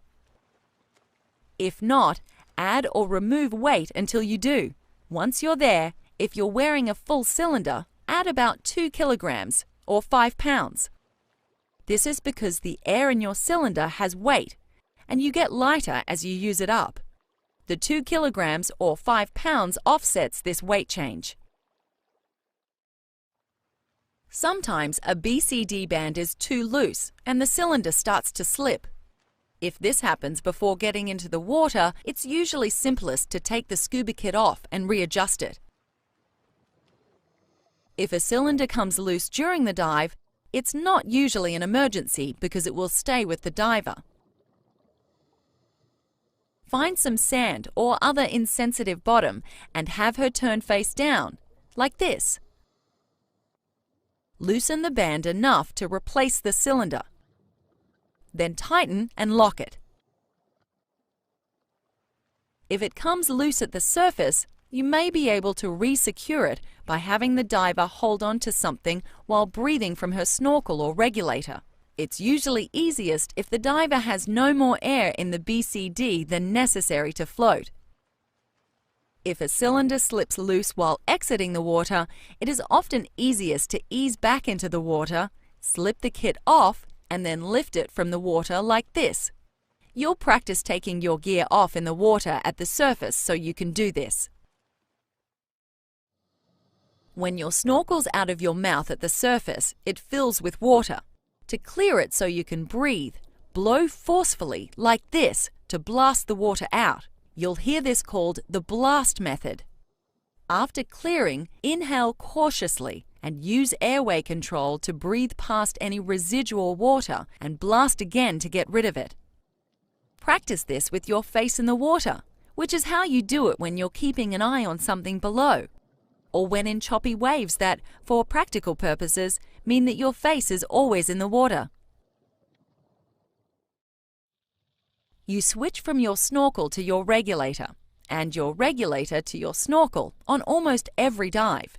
Again, practice this with your face in the water. Starting with your snorkel, take a breath, then exchange it for your regulator. Clear your regulator. After a few breaths, take a breath, go back to your snorkel, clear it, and breathe. Repeat this exchange until you can do it effortlessly. During Confined Water Dive 2, you'll begin developing your neutral buoyancy skills. One popular technique for starting out is the fin pivot. Lie face down on insensitive bottom, sand for example, if you're not in a pool. Relax, then breathe slowly and deeply. If you're approximately neutrally buoyant, you should pivot up on your fin tips as you inhale and down as you exhale. If you don't, add a small burst to your BCD and try again. Make small changes. Adding a lot of air risks a rapid ascent.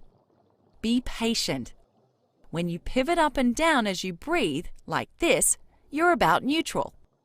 Once you know how to do this, start using neutral buoyancy as your normal state while diving. For example, if you need to clear your mask, instead of kneeling, clear it in mid-water or with just light fin tip contact, in a more horizontal position. Like this. Although the fin pivot is popular, your instructor may have you use a different technique. Confined Water Dive 2 continues your mask clearing skills. You'll start by clearing a fully flooded mask, which you do just like a partially flooded one, like this. Then, you take off your mask completely. This prepares you in case it were to get dislodged completely while diving. If you're not wearing contacts, keep your eyes open. Everything will be blurry, but you'll see well enough to swim, signal your buddy, and so on.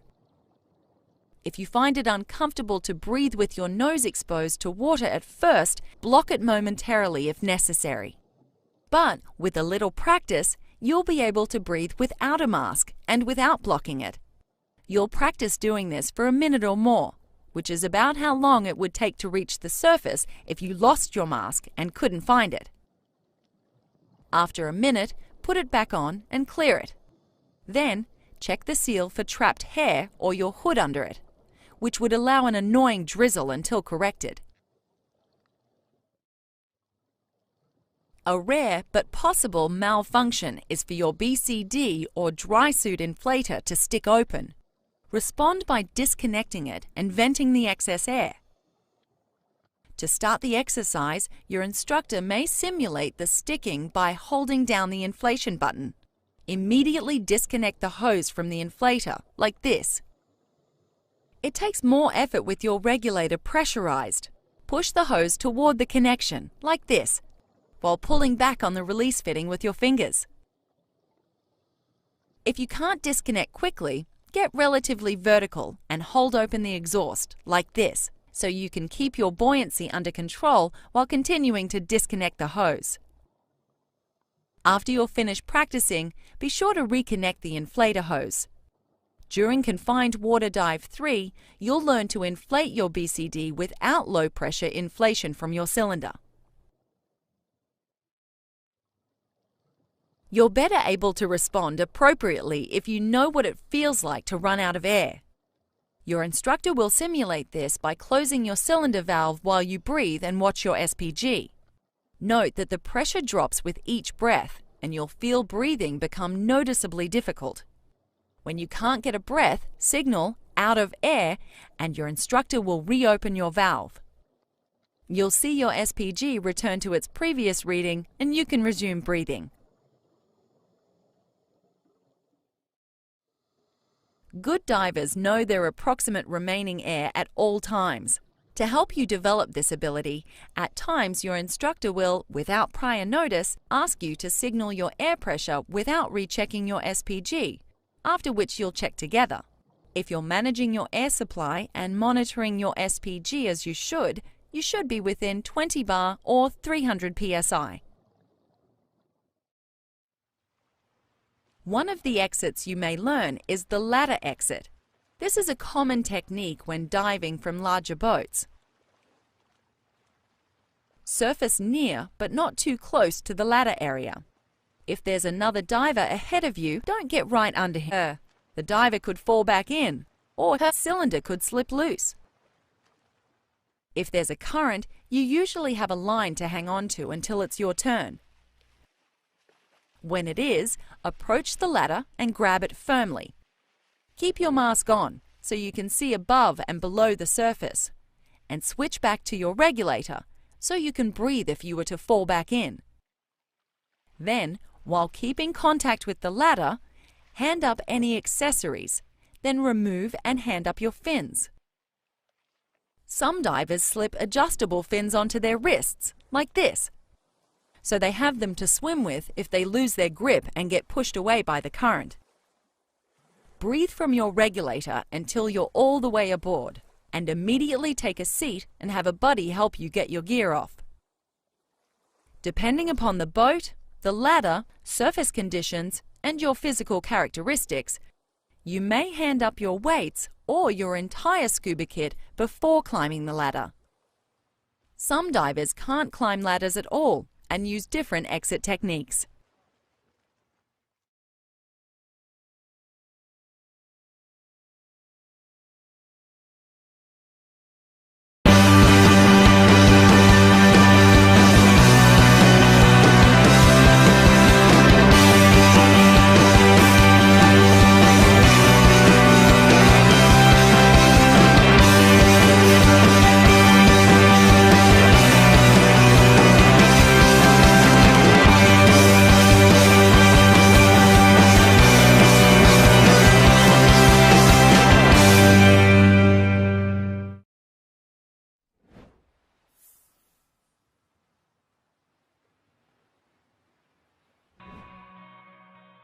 One thing that makes diving popular is that you can enjoy it in so many different environments, each with characteristics that make it special.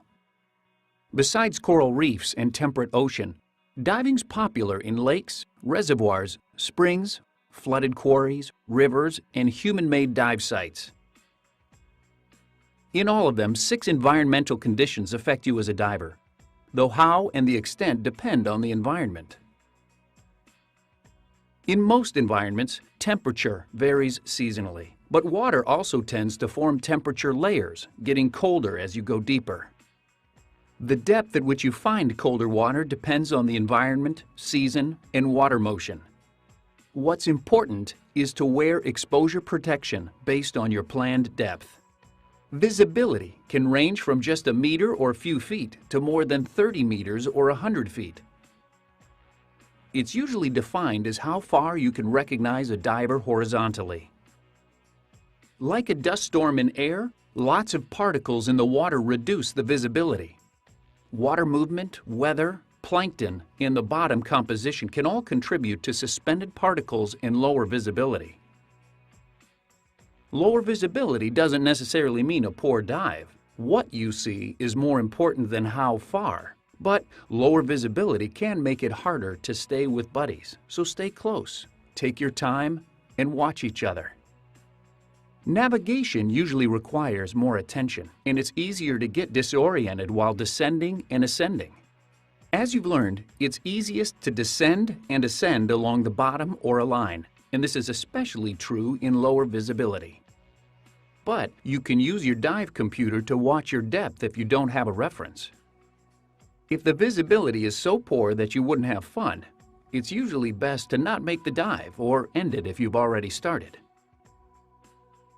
Clear water can cause disorientation too. Again, a reference helps. You can also get too far from your buddy even though you can see each other. Remember to stay close. The 2 types of water movement that affect you as a diver are waves and current. We'll look at how waves affect diving later in this section. Currents affect diving because you can't swim against any but a very weak one. so you need to use the appropriate techniques. Because they're often strongest at the surface and weakest near the bottom, plan a dive in a current so you avoid long surface swims.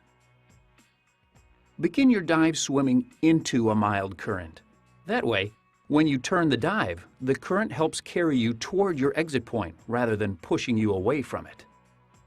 Especially on the surface, don't swim against anything but a very weak current. Doing so can exhaust you.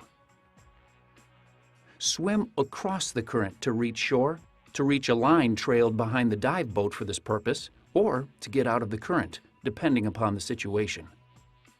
When boat diving, if you can't get to the boat due to a current, remain calm, stay with your buddy, inflate your BCD, and use your signaling devices to get the boat to pick you up. Drift diving helps you deal with currents by letting you float with them. It's an exhilarating way to dive that's popular where strong oceanic currents prevail. You can learn the techniques in the PADI Drift Diver course. The bottom composition may be silt or mud, sand, rock, coral, or vegetation, with more than one common at most dive sites. Regardless of type, avoid bottom contact as much as possible so you don't stir it up and reduce the visibility, to help avoid cuts and stings, and so you don't damage aquatic life. Stay neutrally buoyant with your gear streamlined well above the bottom.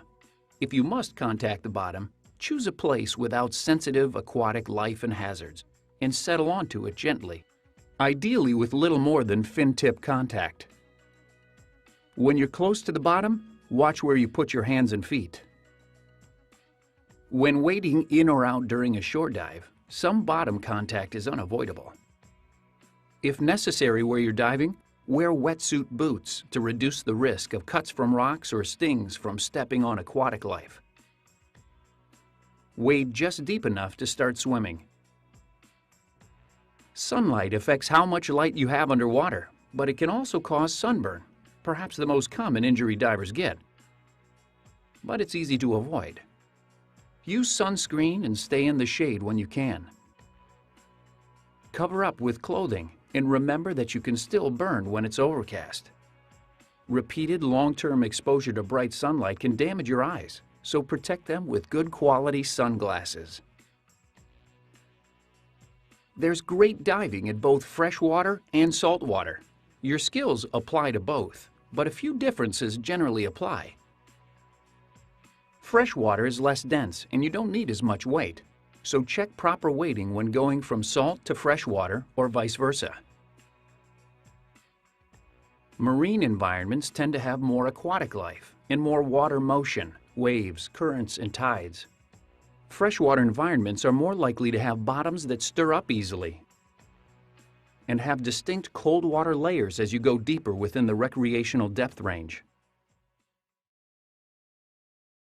As a diver, you develop the ability to assess dive conditions. You learn to do this from your instructor, other divers, and experience, so that you can assess dive conditions based on the weather, season, water motion, how the water looks, reports online or from other divers, and dives you've made at similar sites. Your assessment includes deciding whether or not to dive. If you have a concern, get more information about how to handle it if you can. If you can't address the issue, then go elsewhere or dive another day.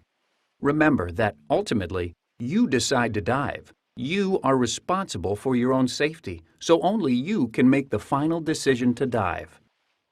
As discussed in Section 1, an environmental orientation helps you learn to address what's unique to an environment. You learn to assess conditions and to eliminate potential concerns. Orientations improve your safety, but they also make your diving more interesting, rewarding, and enjoyable. Every diver has limits. Whether you're new or very experienced, dive within your limits. This means you don't exceed your training and your experience limits. It also means you stay within your comfort limits. This is important because data suggests that failure to dive within personal limits contributes to incidents and accidents. It does this because Some forms of diving may have hazards that may not be obvious. It takes training to recognize and avoid them. It can cause false security. Sometimes, if nothing goes wrong, a diver exceeds limits, like entering some wrecks without proper training or gear, and gets away with it. Unfortunately, this encourages doing it again. When a problem arises, though, the diver is completely unprepared to deal with it. Anxiety can cause divers to neglect potential problems.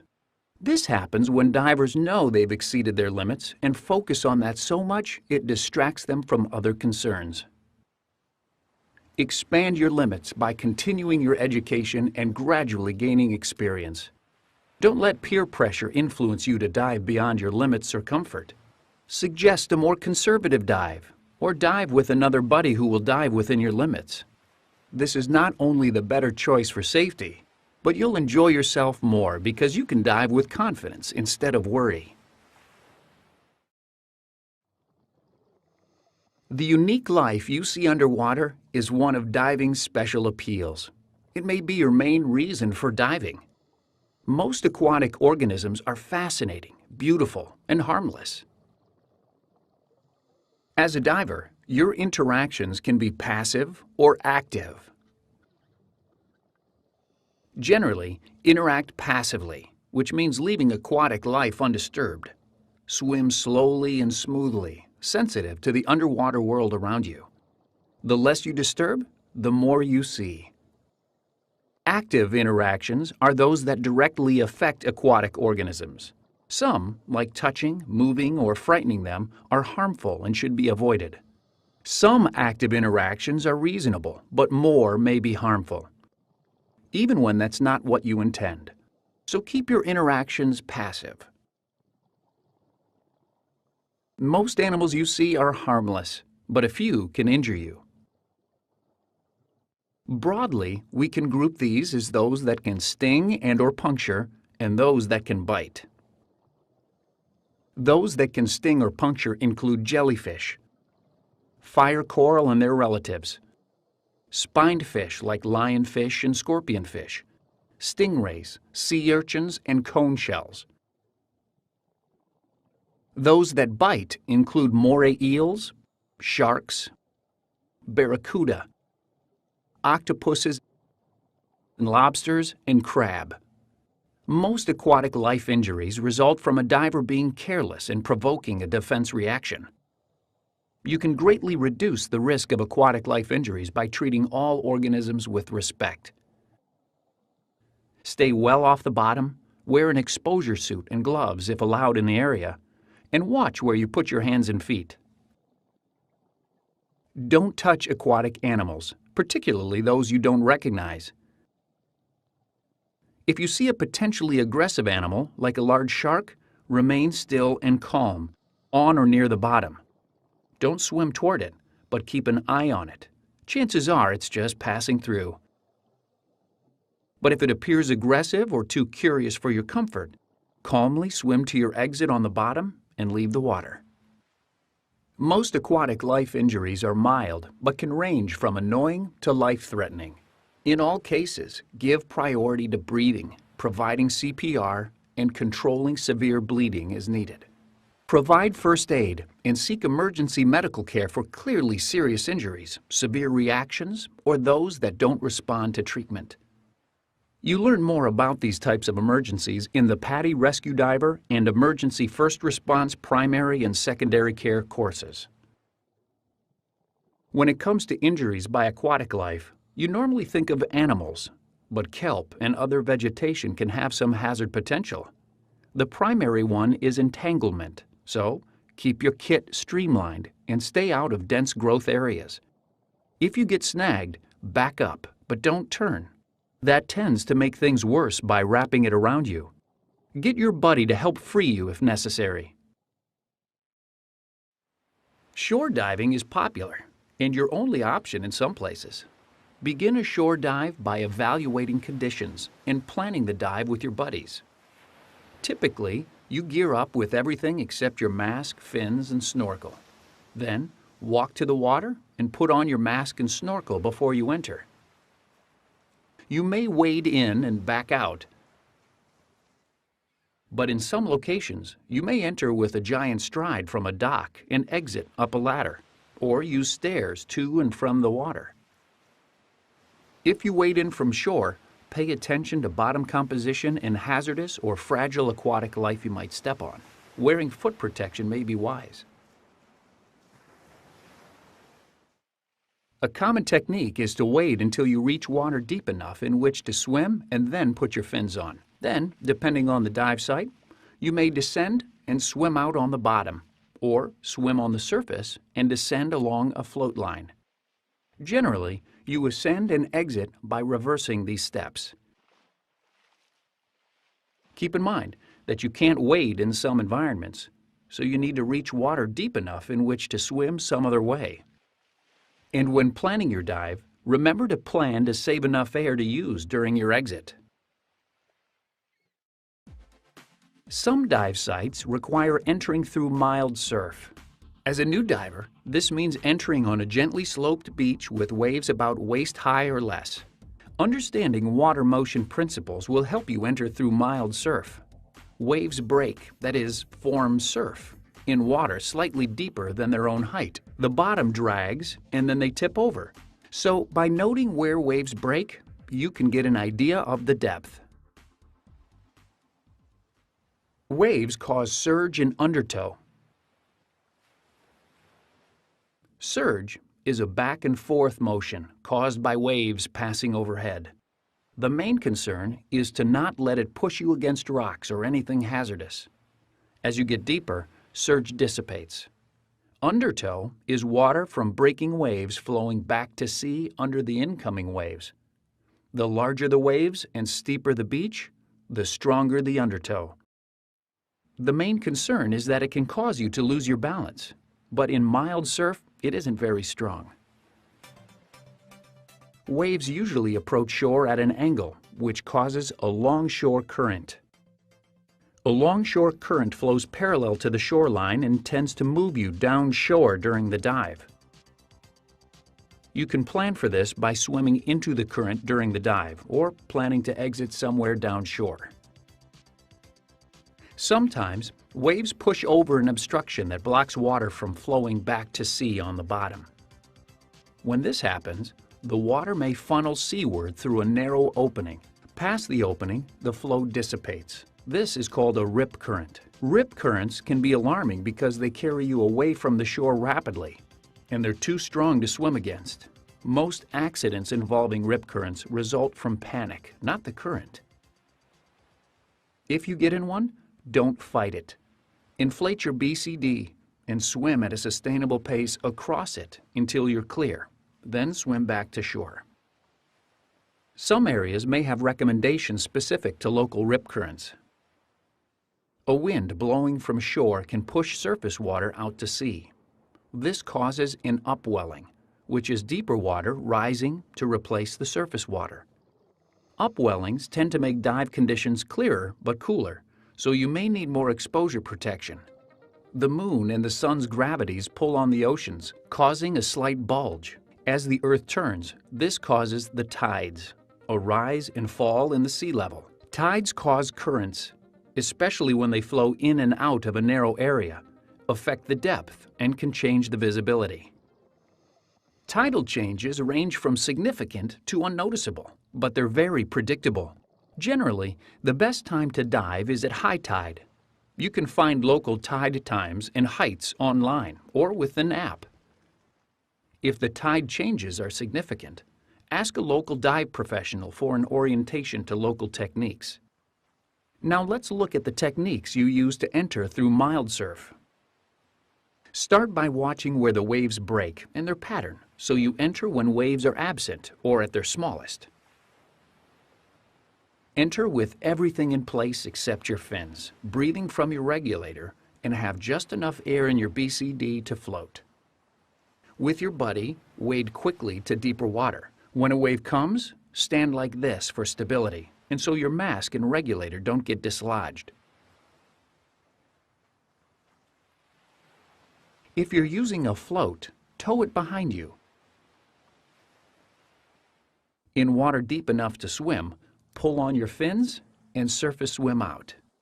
The idea is to pass through the surf as quickly as you can. Switch to your snorkel to save air if you're going to surface swim a bit before descending. At the end of the dive, surface outside the surf zone. Check the wave pattern and time your entry for a lull. When ready, switch to your regulator and swim shoreward on the surface with your buddy. In water shallow enough in which to wade, deflate your BCD so you can stand and walk firmly. Watching the waves, remove your fins and wade ashore quickly. Brace as waves pass like you did before. If you stumble and waves make it hard to get up, don't try. Just crawl until you're almost out, then get your buddy to help you up. As a diver, you'll almost certainly dive from a boat. To prepare for a boat dive, inspect your gear ahead of time and be sure it's marked so it doesn't get mixed with someone else's. Space will be limited, so pack so you can work in and out of your bag. Put what you need last on the bottom and what you need first on top. Take what you want for your time aboard: dry clothes, beverages and snacks, sunscreen, towels, and so on. Prepare yourself by being well rested and properly fed, but also by taking steps to prevent seasickness. Seasickness rarely has long-term health effects, but it can ruin your trip. Suitable medication is available over the counter in most areas, but consult your physician if you have questions about what's appropriate for you. Underway, stay in open, fresh air and look at the horizon. If you start to feel ill, don't go into the head, you'll feel worse, and stay away from engine exhaust. If you think you're going to be sick, as a precaution, take someone with you and go to the leeward rail. Arrive for a boat dive well ahead of the departure time and stow your gear as the crew directs. Charter dive vessels usually have a roll call before departure. This is important for your safety because they will call roll or use some other procedure after each dive to be sure everyone's aboard. Follow whatever procedure the crew uses. Boat rides can take minutes or hours. If the ride's very short, you may gear up before the boat leaves dock. More commonly, though, you set up your kit, but wait until you reach or near the dive site to plan the dive with your buddy, get into your suit, and gear up. After setting up your gear and checking for a full cylinder, close the cylinder valve and purge the regulator until you get to the site.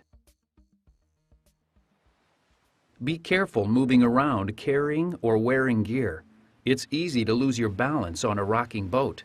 Be sure to secure your equipment, even if you just step away for a moment. Waves or even boat wake can cause it to fall and injure someone, to break something, or to go overboard. Most dive boats have racks and bungees for this purpose. If not, lay your kit on the cylinder and block it so it can't roll or slide. At the dive site, the dive master briefs everyone about the site, including what's interesting to see, possible hazards, conditions, and other information you and your buddies will want for planning your dive. If it's the day's first dive, it may also cover general diving procedures, safety issues, and other information that doesn't have to be repeated. It usually includes the diver emergency recall signal. Be sure you know what the signal is and what you should do if you hear it.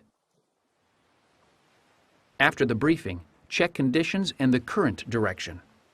After making or reviewing your dive plan, you're ready to kit up and get in. Diving from small boats, you may gear up, perform your pre-dive safety check, and back roll in. Or you may float your kit and get into it after you get in. On large dive boats, you typically get into your kit seated. Put on everything except your fins and conduct your pre-dive safety check with your buddy.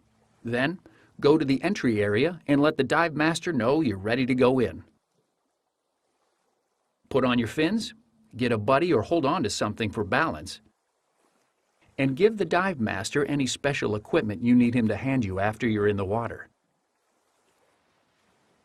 The crew will usually recommend an entry technique suited to the boat, the conditions, and your physical characteristics.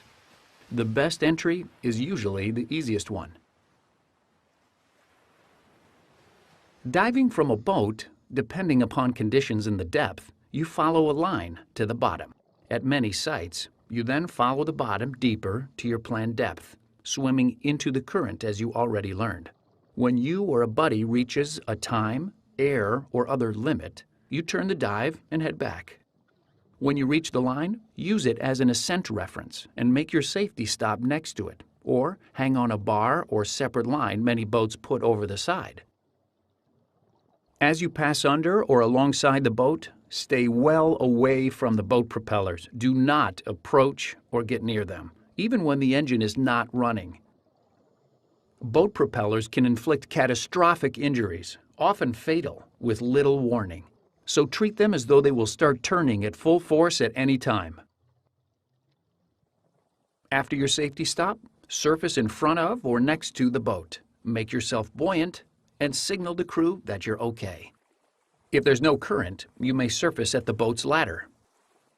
If you have to surface away from the boat due to low air or to find it because you became disoriented, watch for boat traffic. Use your surface signaling devices to make yourself more visible if appropriate. Do not swim just below the surface. You're not visible to boats and could be hit by one. Either be at the surface and visible, or deep enough to be safely below boat traffic. How you exit the water into a boat varies. On larger dive boats, it's common to use the ladder exit you saw in Section 2. Diving from small boats, you usually don't have a suitable ladder. So it's common to get out of your gear in the water, climb aboard, and then pull up your gear. Keep your fins on if they'll help you exit. If physical limitations keep you from climbing a ladder, you can usually use this technique just as well diving from a large boat. You use lines to dive in mild to moderate current without getting swept behind the boat. After your pre-dive safety check, you typically enter the water. Then pull yourself along the swim line to the mooring or anchor line. Use the mooring or anchor line to maintain your place as you descend. You may have to go down hand over hand. Typically, the current will be weaker on the bottom. Swim into it for your dive. For your ascent, return to the mooring or anchor line and ascend along it. Make your safety stop, then ascend to the swim line. Follow the swim line to the ladder or trail line. Hang on to the trail line until it's your turn to exit. If you lose contact with a line and can't regain hold in the current, surface and swim quickly across the current to intercept the trail line. Should you miss the trail line, inflate your BCD, signal the crew to be picked up, and deploy your surface signaling devices. Relax. It may be a bit before all other divers are aboard and they can come after you. The crew may advise you of other procedures they use for diving in currents. It's highly unlikely, but if you surface and the boat's not in sight, stay calm, establish buoyancy, and wait to get picked up. The boat may have slipped from its mooring or anchor, or the captain may be dealing with an emergency. If there is a mooring or anchored float in place, hang on to it. Deploy your surface signaling devices so it's easier for the boat to locate you when it returns. If the shore and a reasonable exit is close enough that you can realistically expect to reach it without becoming exhausted, swim slowly toward it. Generally, dive planning has 4 stages. Advanced planning is the decision to go diving. You decide on a buddy, choose a dive site, agree on an objective, schedule logistics, and generally check dive conditions, as well as weather, surf, tides, and so on. Start preparation planning a day or more before you go. Inspect your gear and have your cylinder filled if necessary. Recheck conditions if it has been several days since you last checked, and start packing your gear as appropriate. Last-minute preparation is what you do right before you head out. Recheck conditions if appropriate for last-minute changes. Let someone know where you're going, including when you expect to return, what to do if you're late, and your mobile number. Gather personal items that you want with you, like your certification card, sunscreen, smartphone or tablet, beverages, and so on. Pack your gear bag with anything left remaining, and double-check that you're not forgetting anything. Pre-dive planning is the actual dive plan based on what you find at the site. You want to anticipate, discuss, and plan for as much as reasonably possible. Evaluate whether conditions are acceptable. Take as much time as you need. If not, find another site or cancel the dive. Agree on techniques, including where and how to enter and exit in your course. Review signals and communications as needed. Agree on buddy separation procedures and on time, depth, and air supply limits.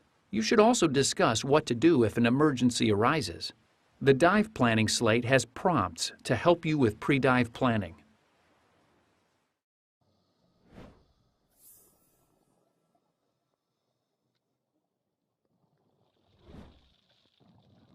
Diving's safety record is better than many other sports and activities, but it still has hazards and risks.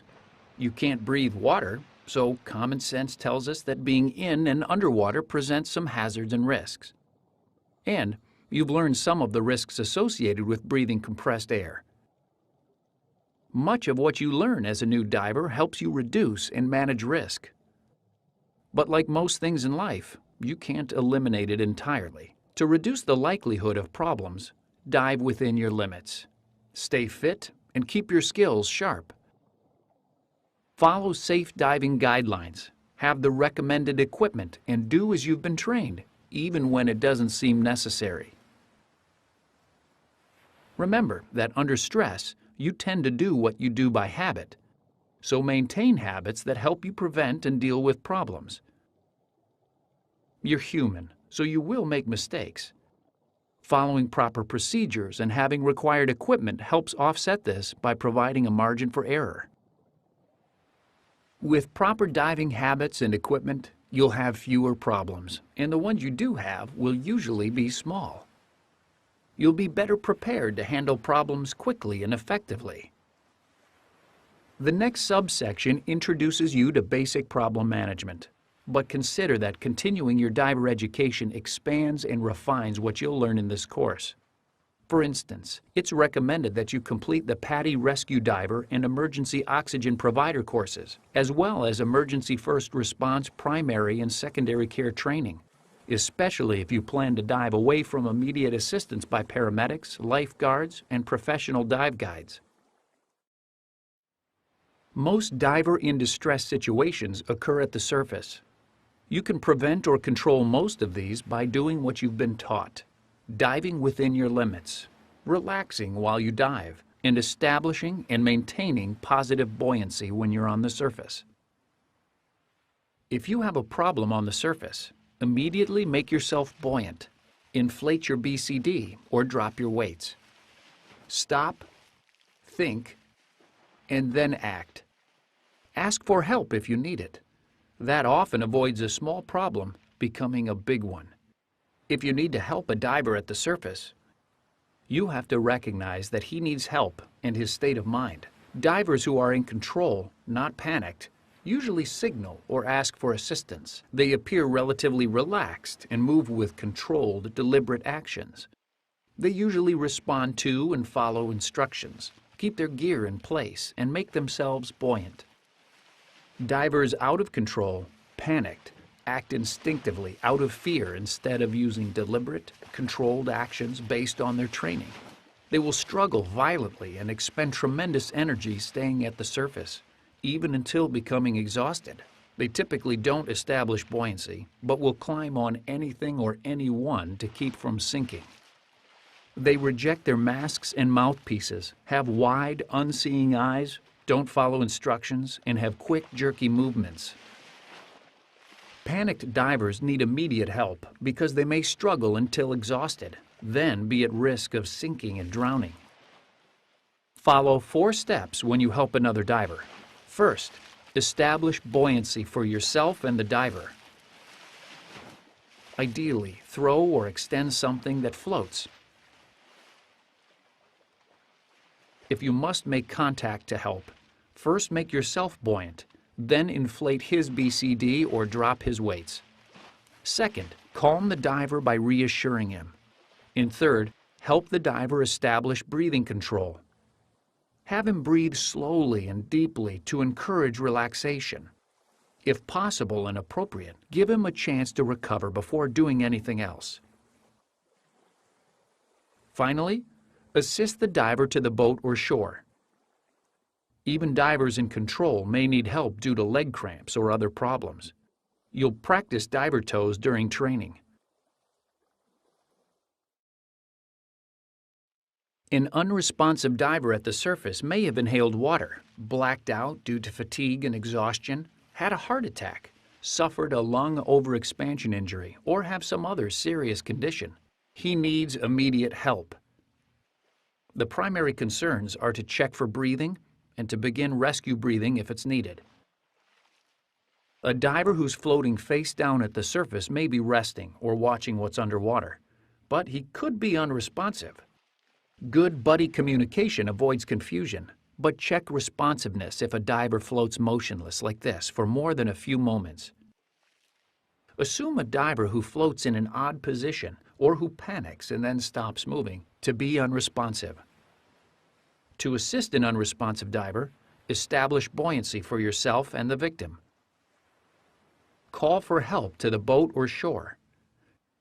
Check for breathing and provide rescue breathing if he's not breathing. Finally, get the victim out of the water while continuing rescue breaths if they're needed. We'll look at what you do after you get out shortly. Again, you prevent or control most underwater problems by doing what you've been learning. Relax while you dive. Plan your air use with your buddy and watch it closely. And dive within your experience and training limits. You've learned about overexertion previously, but let's review it because it's a common underwater problem. You help prevent overexertion by staying relaxed, breathing slowly and deeply. Avoid strenuous activity. If you start to overexert, you may feel air-starved if you demand air faster than your regulator can supply it. If it happens, don't ignore the feeling.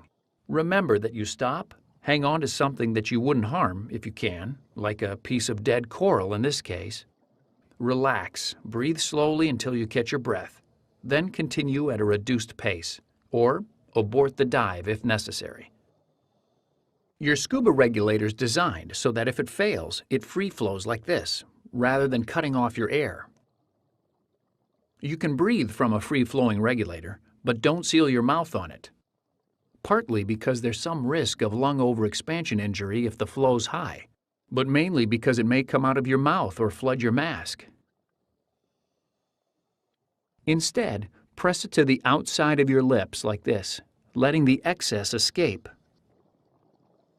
Insert one end of the mouthpiece if it helps, then breathe the air you need by sipping it from the flow, somewhat like drinking from a water fountain. Start up promptly because a free flow will exhaust your air supply quickly, but ascend at a safe rate. Obviously, have the regulator professionally serviced before using it again. You'll practice this skill during Confined Water Dive 4. In the aquatic plant discussion, you learn that entanglement is rare. Fishing line, loose line off a reel, and old fishing nets can entangle. But you can usually avoid the problem by moving slowly, being alert, watching where you're going, and keeping your kit streamlined. If you do get entangled, it's not usually an emergency if you have adequate air. Don't turn or twist. That wraps line around you. Stop, think, and then calmly and slowly disentangle yourself.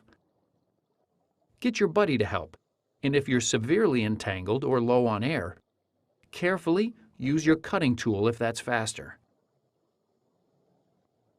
In rare, extreme cases, you may have to slip out of your scuba kit to clear it, which you'll practice during your confined water training dives. You've already learned a lot about low air and out of air situations. Planning air use, including a reserve and watching your SPG, usually prevents them. Always head up while you still have enough air for a proper ascent. It's better to have a long surface swim than to run out of air underwater. In the event of an out-of-air situation, you have 4 options. One is to make a normal ascent when you still have some air but feel significant breathing resistance.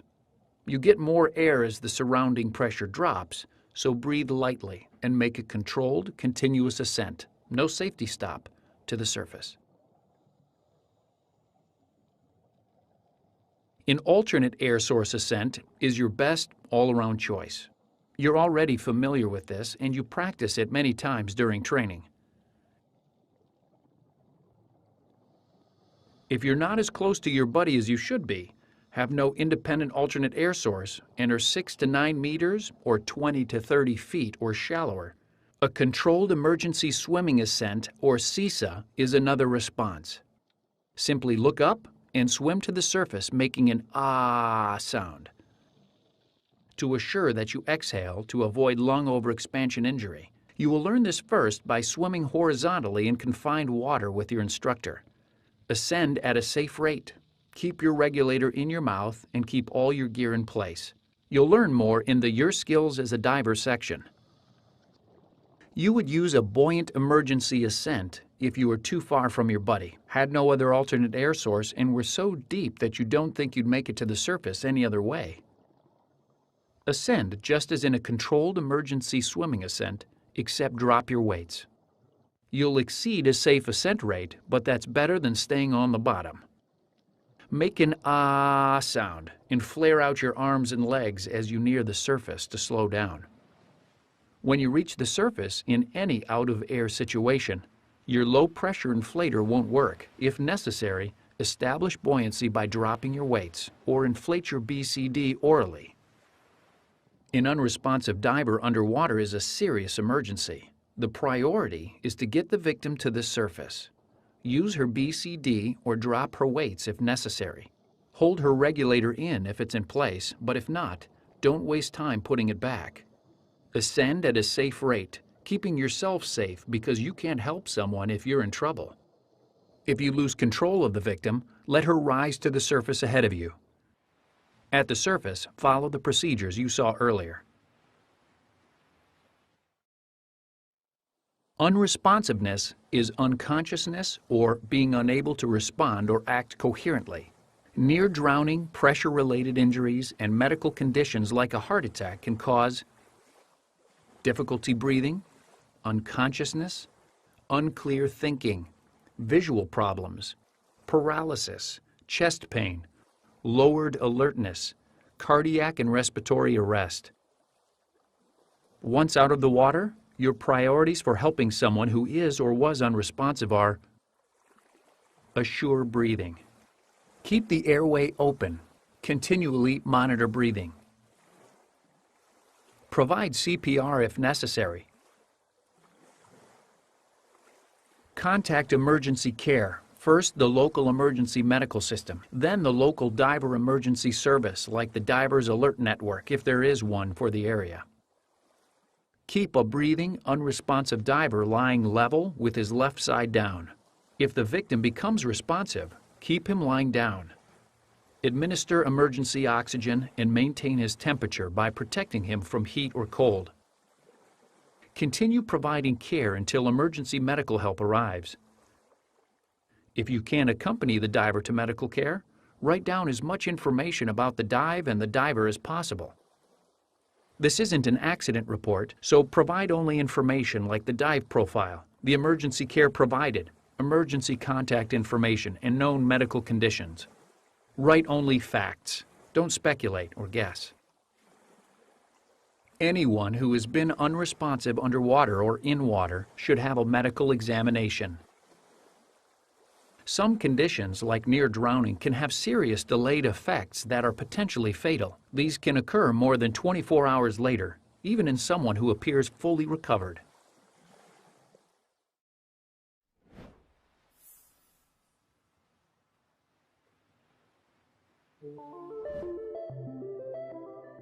Let's look at your options for surface signaling devices. You should have at least two: an audible device that attracts attention with noise, and a visual device that makes it easier to see you from a distance. Whistles are the most common audible devices. Attach yours here, where it's out of the way but easy to use in an emergency. Low-pressure horns use your cylinder air. They're very loud, but have a regular whistle too in case your cylinder's empty. Inflatable signal tubes fit in your pocket, yet stand a meter or 3 feet or more out of the water when deployed. They make it much easier to see you, especially in rough conditions. Delayed surface marker buoys, DSMBs, do the same job. The main difference is that you can deploy them from underwater. Signal mirrors get attention by reflecting the sun. They're useful for signaling aircraft as well as boats. Signal lights and flashers designed for diving are good options for night diving. You may use a dive float when shore diving or when going some distance from a boat. Dive floats give you something to rest on, mark dive sites, help carry accessories, provide emergency flotation, and support dive flags. The best type depends on what uses you have in mind. Tow a dive float with line on a proper reel. Loose line poses an entanglement hazard. Tow by hand so you simply let go if a boat or something entangles the line. Dive flags alert boaters and other watercraft to your presence. The traditional dive flag indicates that divers are below and boats should stay clear. Many areas require it when diving in navigable waters. The alpha flag indicates that a vessel has divers in the water and can't maneuver. Generally, it is only required to be used by boats, but some regions use it for all diving activities and fly them from the surface floats. Some areas require both flags. Your instructor will tell you which applies where you're diving. Fly a flag so it's visible from at least 100 meters or yards. Local laws may stipulate how close you have to stay to it and how far boaters must stay away.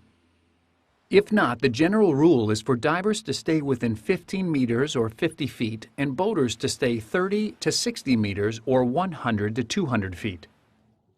Don't assume every boater recognizes dive flags. If a boat sounds loud and close, stay deep enough to be safe until it passes.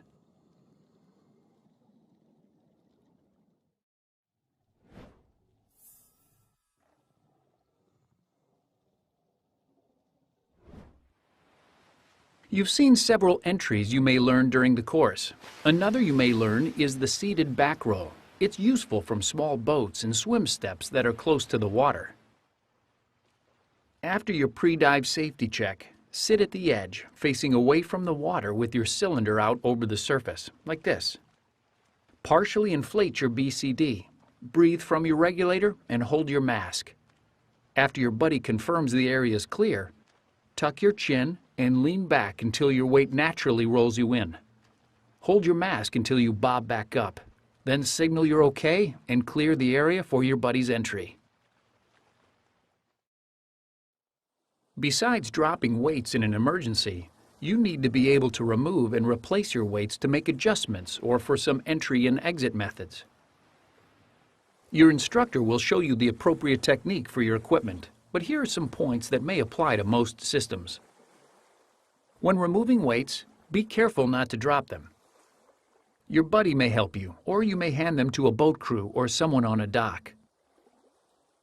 Before donning weights in the water, be sure you have ample buoyancy, and you may want to switch from snorkel to regulator so you can breathe in any position as you position the weight. With many weight-integrated BCDs, it helps to turn face up so the pouches slide into place, but this varies. Using a weight belt, hold the free end so weights don't slip off the end, and replace it with the loop method, like this.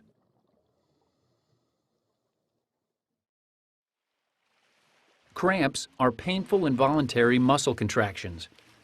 In diving, They're most common in the feet and legs. If you get a cramp, stop, signal your buddy, and let the muscle rest. Gently stretch and massage the muscle. Use your fin, like this. If your buddy has a cramp, you can help by giving her something to press against, like this. Wait a few minutes after the cramp subsides before continuing at a slower pace. After learning basic buoyancy control, the next level is hovering. Establish neutral buoyancy, then gently push off the bottom, like this. You should hover without using your hands and fins, rising and sinking a bit as you inhale and exhale. You can control your position a bit by slightly raising or lowering how deeply you breathe. But don't hold your breath. It may take some practice to get the knack. Your instructor will have you work on this until you can hover for at least 30 seconds. After you're properly weighted and neutrally buoyant, you check and adjust your trim, your balance in the water. With your buddy, swim slowly in midwater. Pause and relax to see how your body wants to orient itself. Ideally, you want to trim yourself so you tend to stay in a relatively horizontal, face-down position, like this. If your feet rise or sink significantly, or if you roll face up, your instructor will help you reposition your weight and gear for a better trim. This is something you'll gradually learn to adjust from one dive to the next. The Peak Performance Buoyancy course further refines these skills beyond what you master in this course. Ask your instructor or visit PADI.com for more information.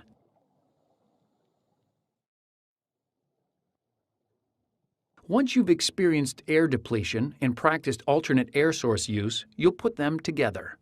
When it becomes hard to breathe after your instructor closes the valve, signal for air. Secure your buddy's alternate air source and switch to it. Your instructor will reopen your valve so you can use your own if you need to for some reason. After a few breaths and getting settled, swim with your buddy for at least a minute sharing air. This gives you practice in sharing air and staying together while swimming for about as long as it might typically take to reach the surface in a real emergency.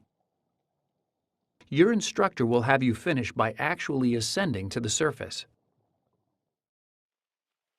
Orally inflate your BCD to simulate not having air for low pressure inflation. Keep using the alternate air source until you're buoyant. You'll begin practicing the Controlled Emergency Swimming Ascent, or CESA, in Confined Water Dive 3. Previously, you learned that you simply look up, reach up, and swim up, making an ah sound. Keep all your gear in place. Since confined water isn't very deep, you'll do this with your instructor horizontally. So for practice, as you swim horizontally, think of ahead as up. Your instructor will be beside or beneath you and signal when to start. Reach out and look ahead and make a steady ah sound as you swim at 18 meters or 60 feet per minute. Don't rush. You should be able to go at least 9 meters or 30 feet. After you've mastered this in confined water, you'll get to practice in open water with your instructor, using a line for safety and control.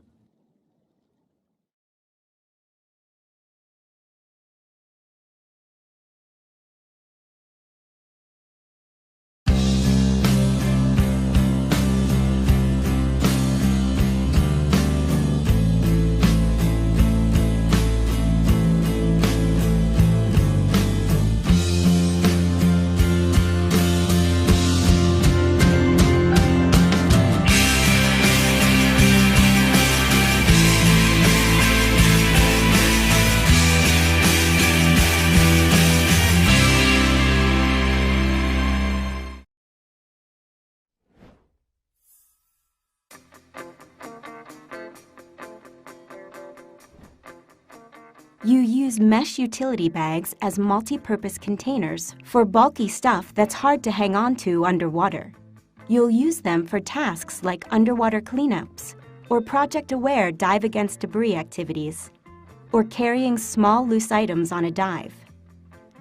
They're also useful for carrying wet items after diving, like exposure suits.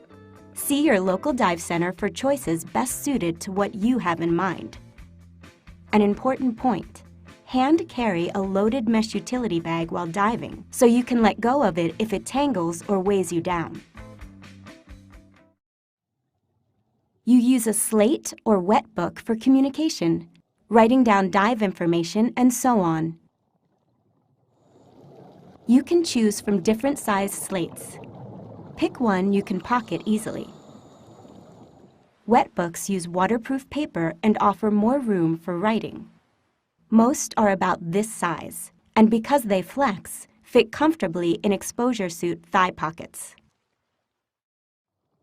When you night dive in the Advanced Open Water Diver course, you obviously need a dive light, but many divers find one useful during the day.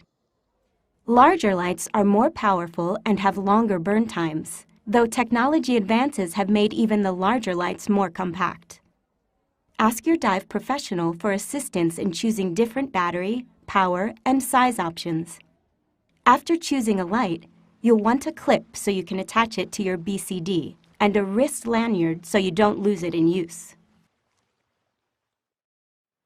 You will start your dive log as part of your training. Many divers like the time-proven PADI dive log, but there are many other sizes and styles of dive logs to choose from.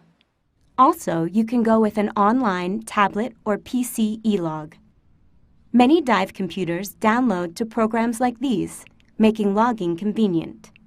Your dive log provides an experience record you'll use for continuing your education, and it's a good place to record emergency information, dive buddy phone numbers and email addresses, equipment serial numbers, and so on.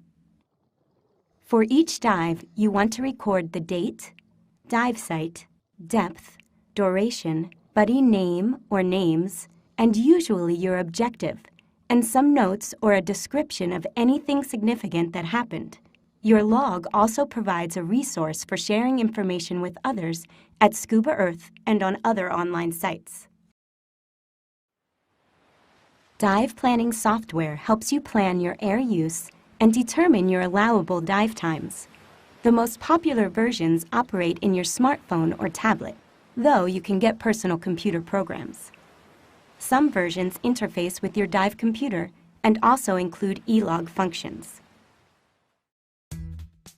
Since a missing O-ring or torn strap can make you miss a dive, most divers have a spare parts kit. It's simply a collection of user-replaceable items and tools like these in a sturdy box you keep in your gear bag.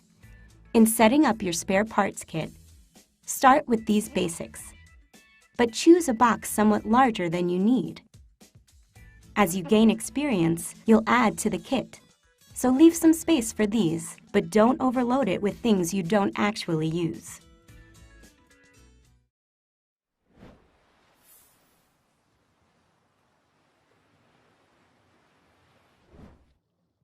You dive relaxed, but like any sport, diving can be physically strenuous, such as when walking in your gear, swimming in a current, or when responding to an emergency. So, stay reasonably fit with a regular exercise program approved by your physician. Eat well, get adequate rest, and keep immunizations current. It's also a good idea to have a physical examination regularly. Like any physical activity, diver stresses put demands on your heart and cardiovascular system. This can happen lifting and carrying gear due to heat stress from wearing exposure suits in the sun, and so on.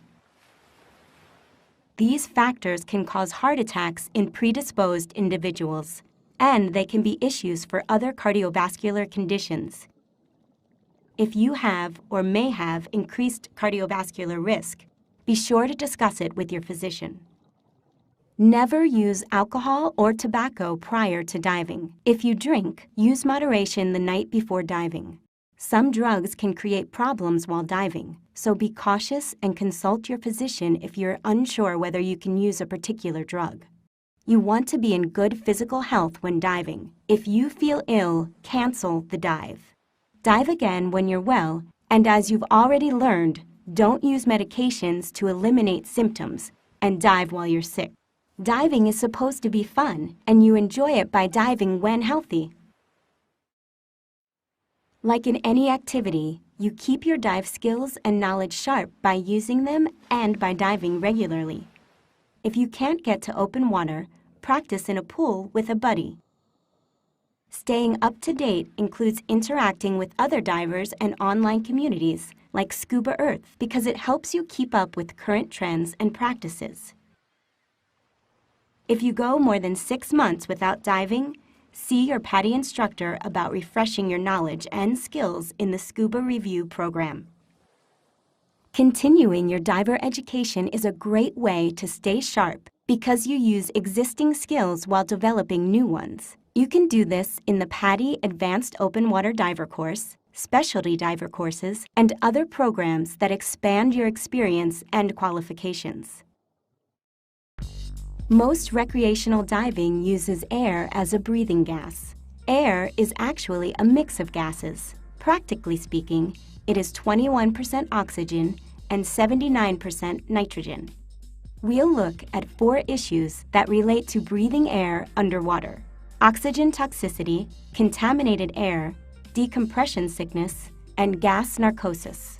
We'll look at oxygen toxicity, contaminated air, and decompression sickness in this section, and gas narcosis later in Section 5. Although we need oxygen to live, under pressure, oxygen becomes toxic. It also has fire and combustion issues with equipment.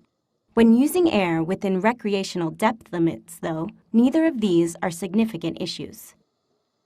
Enriched air nitrox, however, is air enriched with oxygen, so it has a lower nitrogen proportion and a higher oxygen proportion. This has advantages compared to using regular air, but oxygen toxicity and equipment concerns can be issues with enriched air nitrox. You can learn to handle these issues in the PADI Enriched Air Diver course. But until you're certified as an enriched air diver, don't use a cylinder labeled as an enriched air cylinder. Contaminated air is air with impurities in it. It's very rare in diving. Contaminated air may smell or taste bad, but not necessarily. Signs and symptoms of contaminated air include headache, nausea, dizziness, unresponsiveness, and cherry red lips or nail beds. Never dive with air that smells or tastes bad, and end the dive immediately if you start feeling ill. Have a diver who may have breathed contaminated air breathe fresh air and provide oxygen if available. Contact emergency medical care. Avoid contaminated air by getting your cylinder filled only by reputable professional scuba centers. These operators use specialized breathing air compressors and filters and know the value of regular air testing. You've learned that you have time limits underwater beyond how long your air lasts or how long you stay warm. One of these comes from nitrogen. During a dive, increased pressure causes nitrogen to dissolve from your air into your body tissues. The greater the pressure, that is, the deeper you are, and the longer you're down, the more nitrogen dissolves into your body. Your body doesn't use nitrogen, so when you ascend and the pressure drops, this excess nitrogen dissolves back out of your body tissues. If the extra nitrogen isn't excessive, this happens harmlessly. Your dive computer, or tables like the RDP table or ERDPML, helps you keep excess nitrogen within accepted limits. More about this shortly. If there's too much dissolved nitrogen, however, when you ascend, it may come out of solution faster than your body can eliminate it. Bubbles can form in body tissues, causing decompression sickness, which is a serious medical condition, sometimes called the bends, or DCS. Signs and symptoms include paralysis, shock, weakness and prolonged fatigue, dizziness, numbness, tingling, difficulty breathing, limb and joint pain, and in severe cases, unconsciousness and death. DCS signs and symptoms may be obvious, but they can also be subtle, like a mild to moderate ache, weakness, or prolonged undue fatigue. They occur within 15 minutes to 12 hours after a dive, though some longer intervals have occurred. Symptoms may be intermittent. Regardless, treat all suspected cases of decompression sickness as serious. We'll look at the first aid for it in Section 5. Time and depth primarily influence how your body absorbs and releases nitrogen, but physiologists think some other factors predispose people to DCS. These include fatigue, dehydration, vigorous exercise, cold, poor fitness, illness and injuries, alcohol consumption, and age. In the next subsection, you'll learn how to help adjust for these if any of them apply to you.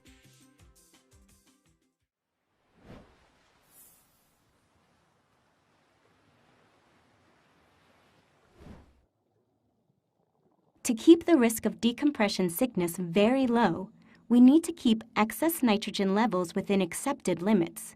But there's no way to measure the actual nitrogen dissolving into our bodies, so we use dive computers and dive tables. Dive computers and dive tables apply a mathematical model to estimate the changes in body nitrogen before, during, and after a dive. Based on the outcomes of thousands of dives, decompression models are highly reliable for the vast majority of people, most of the time. But they don't assess anything actually going on in your body, and they don't know if any predisposing factors apply to you. Because people vary in their susceptibility to decompression sickness, no dive computer or dive table can guarantee that decompression sickness will never occur, even though you dive within its limits. As a diver, you must accept that some risk of DCS remains. To help reduce and manage the remaining risk, the key is to always dive well within dive computer or table limits. And be a safe diver.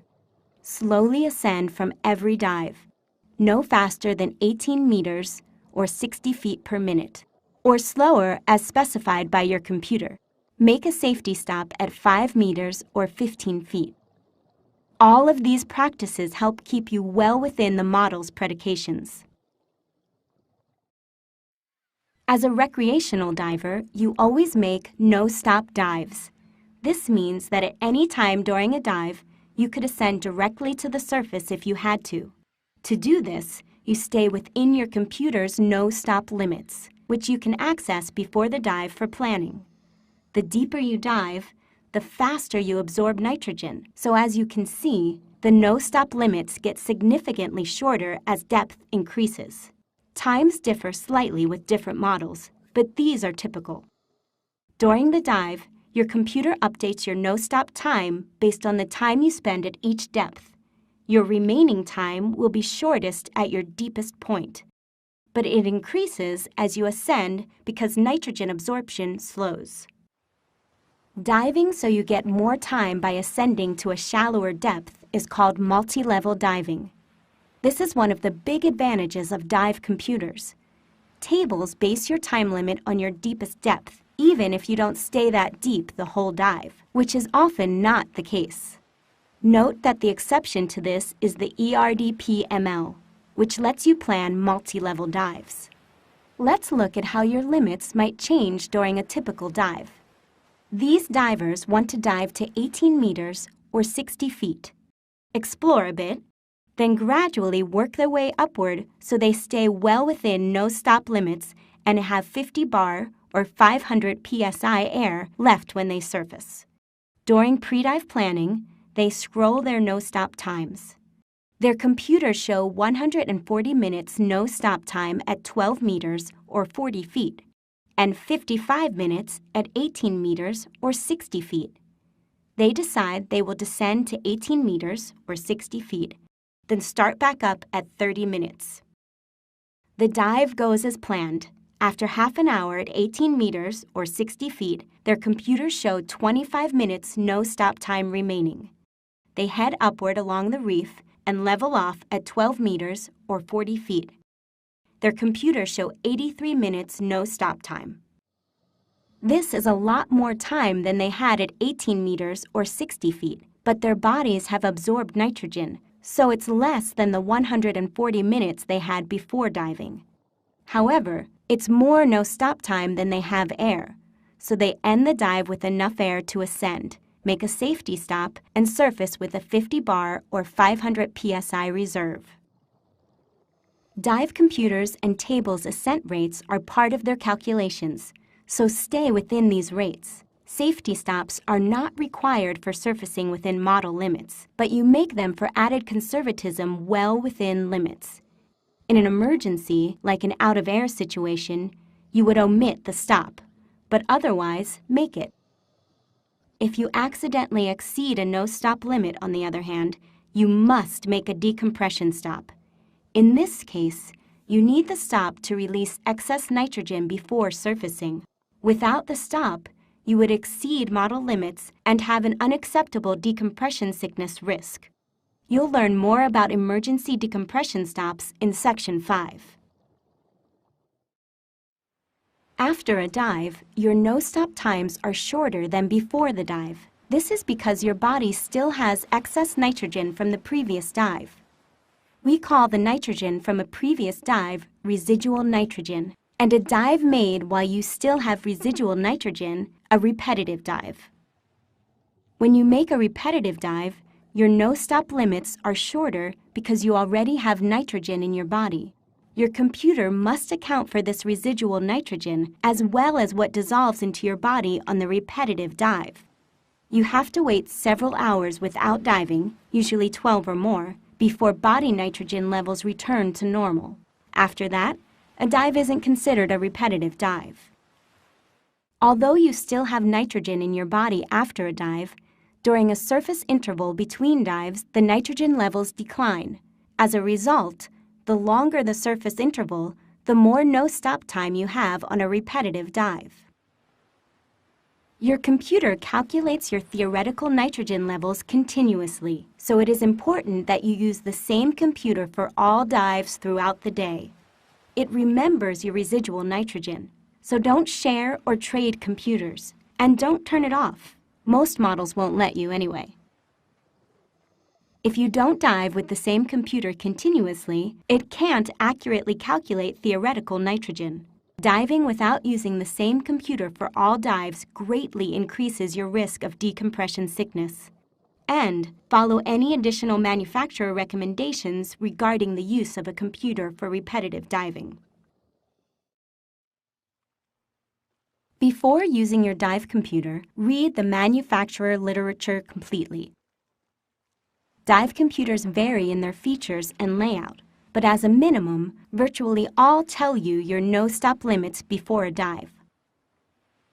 While underwater, you can read your depth, elapsed time, and your no-stop time remaining.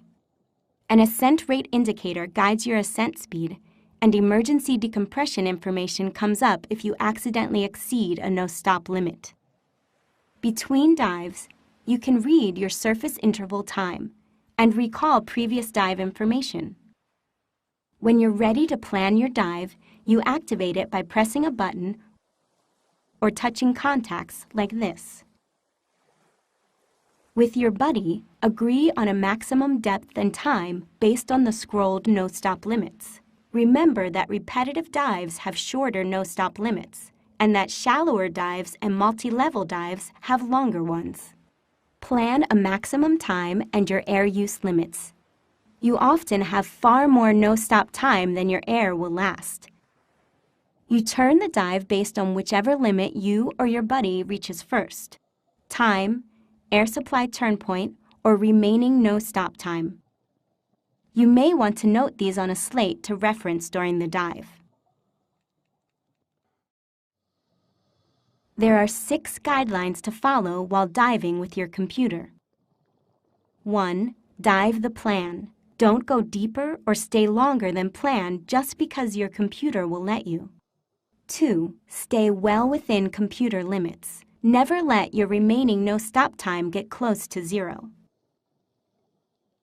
3. Follow the most conservative computer, yours or your buddies. 4. Watch your SPG and manage your air supply. 5. When you can, start at the deepest point and progress shallower. When making more than one dive, make the deepest dive first. This gives the most no-stop time and is considered a conservative diving practice.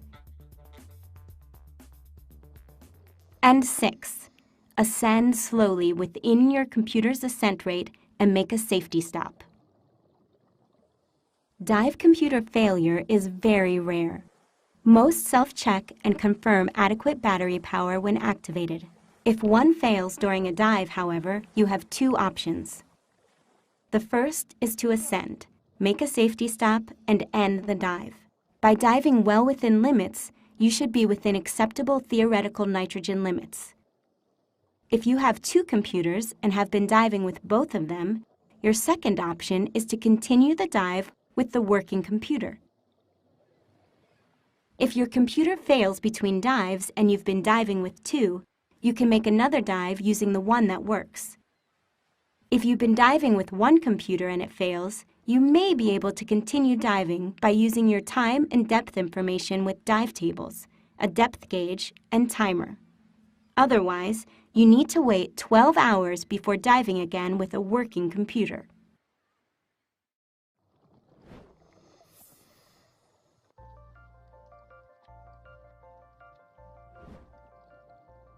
Divers are not a significant threat to the underwater world, but it's important that we apply environmentally friendly dive techniques.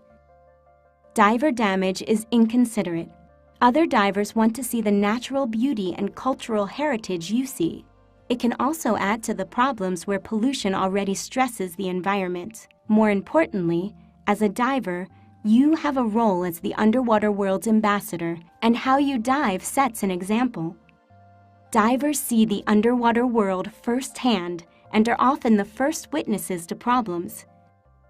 How you dive is part of your credibility when you explain what you see and add your voice to initiatives that inform the public and protect the underwater world.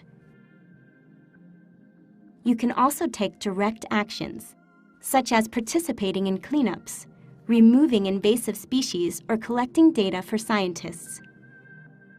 To learn more about how you can apply your role as a diver to preserving the underwater world, see your PADI Resort or Dive Center and visit projectaware.org.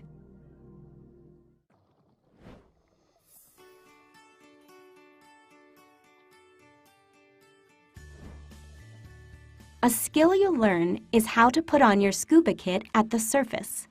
This is a common part of small boat entries, but you may do this from almost any size vessel, from docks and other situations. With your equipment fully assembled, go through your pre-dive safety check, even though you're not wearing it. Make sure it will float. You may need to put your weights in after you get into it. If you're not using a weight-integrated BCD, you'll put your weights on after you have your dive kit on. Don't enter the water without a BCD while wearing your scuba weight system. When ready, put your gear in the water, on a line if you won't get in right away, or your buddy can hand it to you after you enter. Enter using a suitable technique, like the controlled seated entry. For this entry, sit like this and put both hands on the deck, like this. Pivot onto your hands and lower yourself in, like this. Now, unbuckle the waistband, hold your kit upright and slip into it. It may help to have just enough air in the BCD so it barely floats.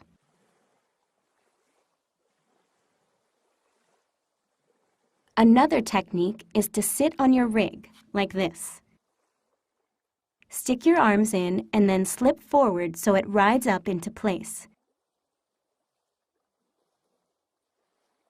After it's on, secure and adjust the harness.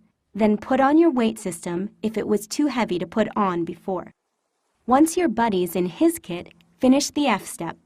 final check of the pre-dive safety check to be sure all straps are secure and that you didn't accidentally trap any hoses. You can also use the controlled seated entry while wearing scuba. Partially inflate your BCD and breathe from your regulator as you would on any entry. Be sure the bottom of your cylinder has cleared the platform edge before you lower yourself into the water. You may have to help a buddy who's tired or who has a cramp or other problem that makes swimming difficult. First, be sure you're both buoyant.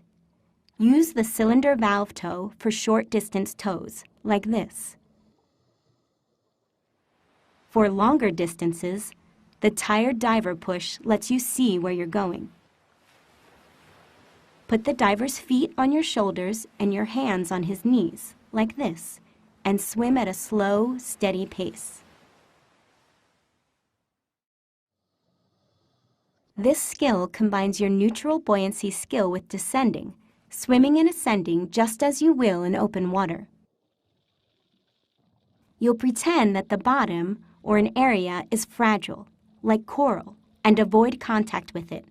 When ready, make a 5-point descent with your buddy using a line or other references as a visual reference only. Control your descent by controlling your buoyancy so that you stop and achieve neutral buoyancy about 1 to 1.2 meters or 3 to 4 feet above the bottom.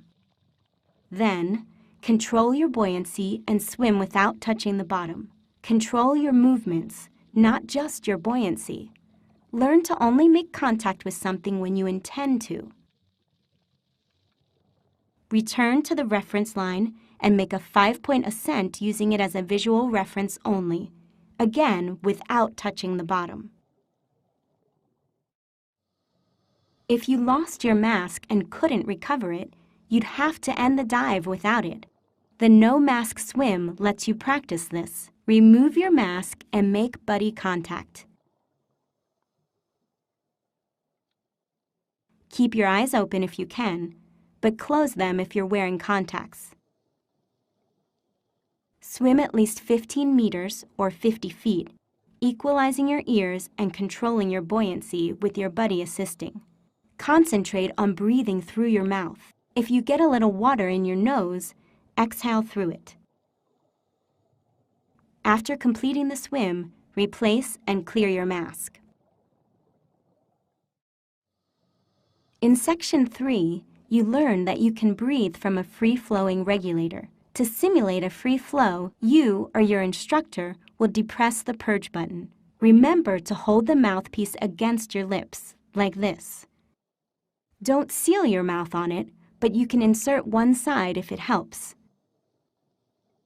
Let the excess air escape as you sip the air you need from the flow.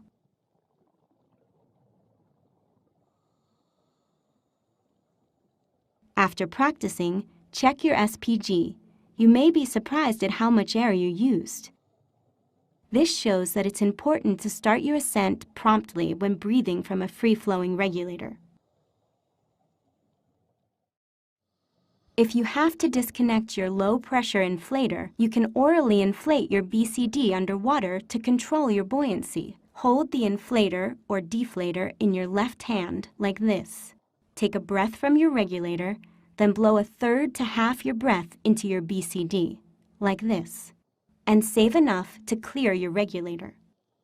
Go back to your regulator, then repeat the process if you need more buoyancy. Don't forget, blow bubbles when the regulator's out of your mouth.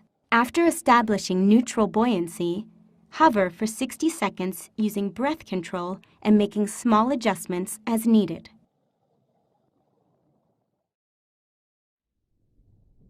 Skin diving, breath hold diving without scuba, lets you scout an area or explore shallow water without wasting scuba air.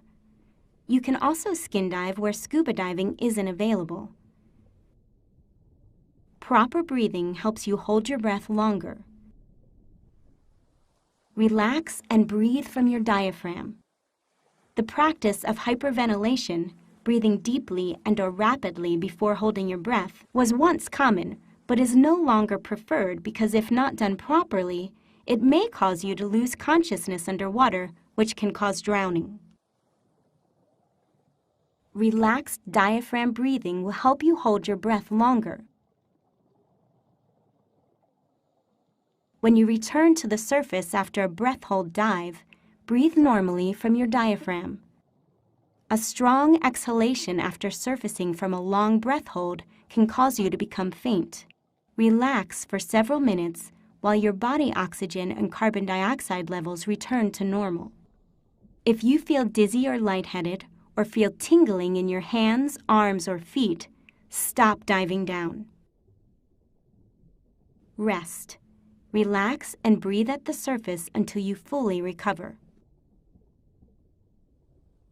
Use a head-first surface dive, sometimes called a duck dive, to get underwater quickly. Swim forward, breathing relaxed from your diaphragm. Then hold a breath and bend forward, like this. See how you lift your legs as straight and high as you can? Their weight pushes you down efficiently. Swim downward, equalizing as you've already learned. Relax and explore. With practice, you may be surprised how long you can stay on one breath. Notice that your buddy stays up while you're down. Take turns, one up, one down. That way, if someone needs help, the buddy comes down to assist with a fresh breath. When you feel the urge to breathe, look up, reach up, and turn so you can see as you come up. While looking up, exhale as you go through the last meter or few feet of water. Keep exhaling as you roll forward to a swimming position, and your snorkel should be nearly clear of water. If not, use the blast method you learned earlier. Some divers prefer the blast method in any case. Sometimes you take your kit off in the water to exit.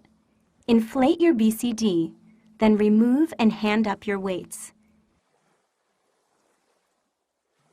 Switch to your snorkel, then release your harness and slip out of your rig.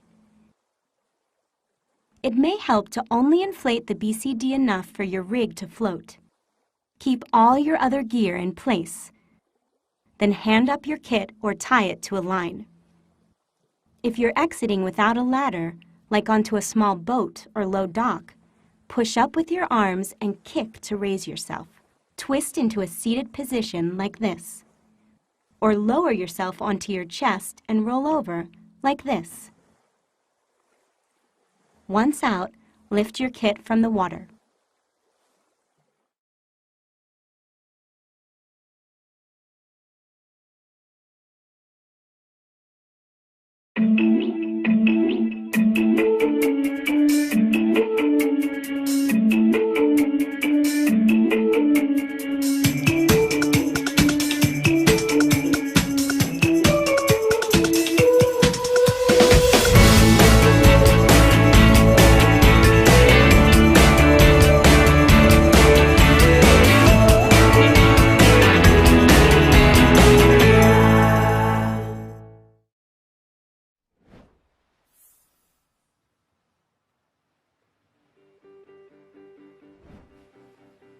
Often, you make a dive, spend some time topside, and then plan your repetitive dive based on the no-stop limits your computer shows.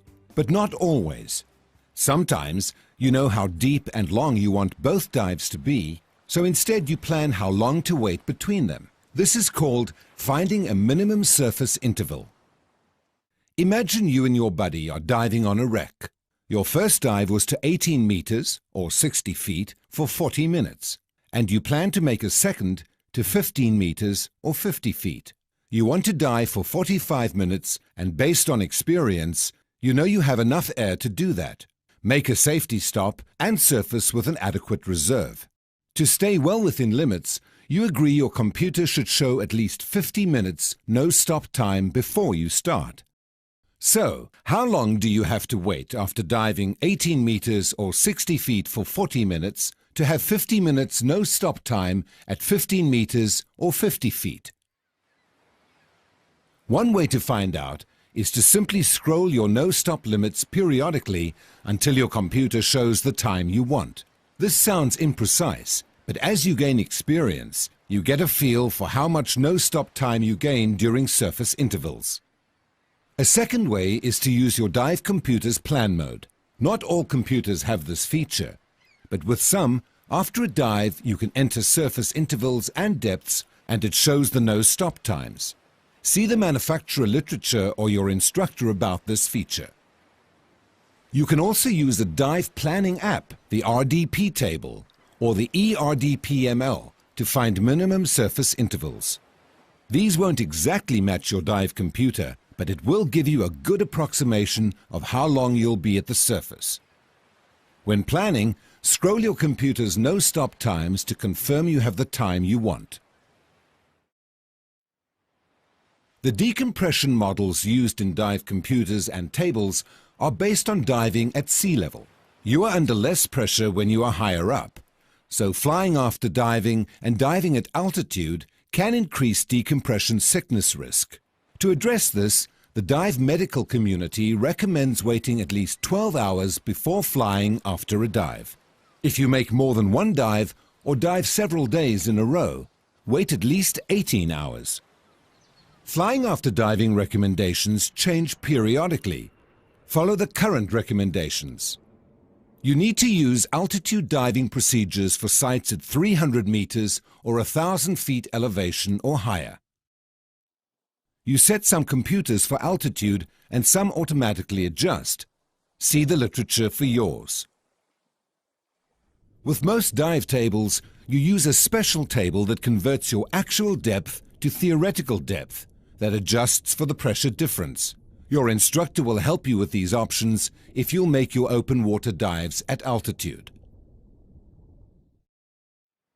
You've learned that you want to stay warm to avoid hypothermia and to dive relaxed to avoid overexertion.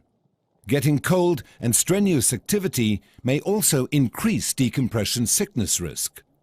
Although you want to avoid cold and strenuous dives, if you find yourself colder or working harder than expected, be even more conservative than usual. Using the RDP table or ERDPML, calculate cold or strenuous dives as 4 meters or 10 feet deeper than their actual depth. Safety stops may be especially prudent. If you accidentally exceed a no-stop limit, your computer will show emergency decompression stop depths and times. Don't ascend above the indicated stop depth. Your computer will show you when you can ascend to the surface or the next stop if you have more than one. Although it's important to complete emergency decompression stops, don't run out of air trying to do so. If you're low, complete as much of the stop as you can, but save enough air to surface and exit. After you're up, relax, breathe emergency oxygen if available, and monitor yourself for decompression sickness symptoms. Don't dive for at least 24 hours. Many dive computers will lock into an error mode for that long if you don't complete a required decompression stop. Lung overexpansion injuries and decompression sickness have the same first aid. So we don't worry about distinguishing between them when we help a diver. The dive community groups them both under the term decompression illness, or DCI. Follow the steps you learned in Section 3 for helping an unresponsive diver. Monitor the diver's breathing and give CPR as needed. Contact emergency medical care, including the local diver emergency service if there is one. Keep the diver lying down, breathing emergency oxygen. Lay an unresponsive, breathing diver left side down, head supported, like this. Give the diver aid until emergency care takes over. Nearly all DCI cases require putting the diver back under pressure and extended therapy in a recompression chamber. Don't delay first aid and getting the diver to treatment. The faster treatment begins, the lower the risk of permanent residual symptoms.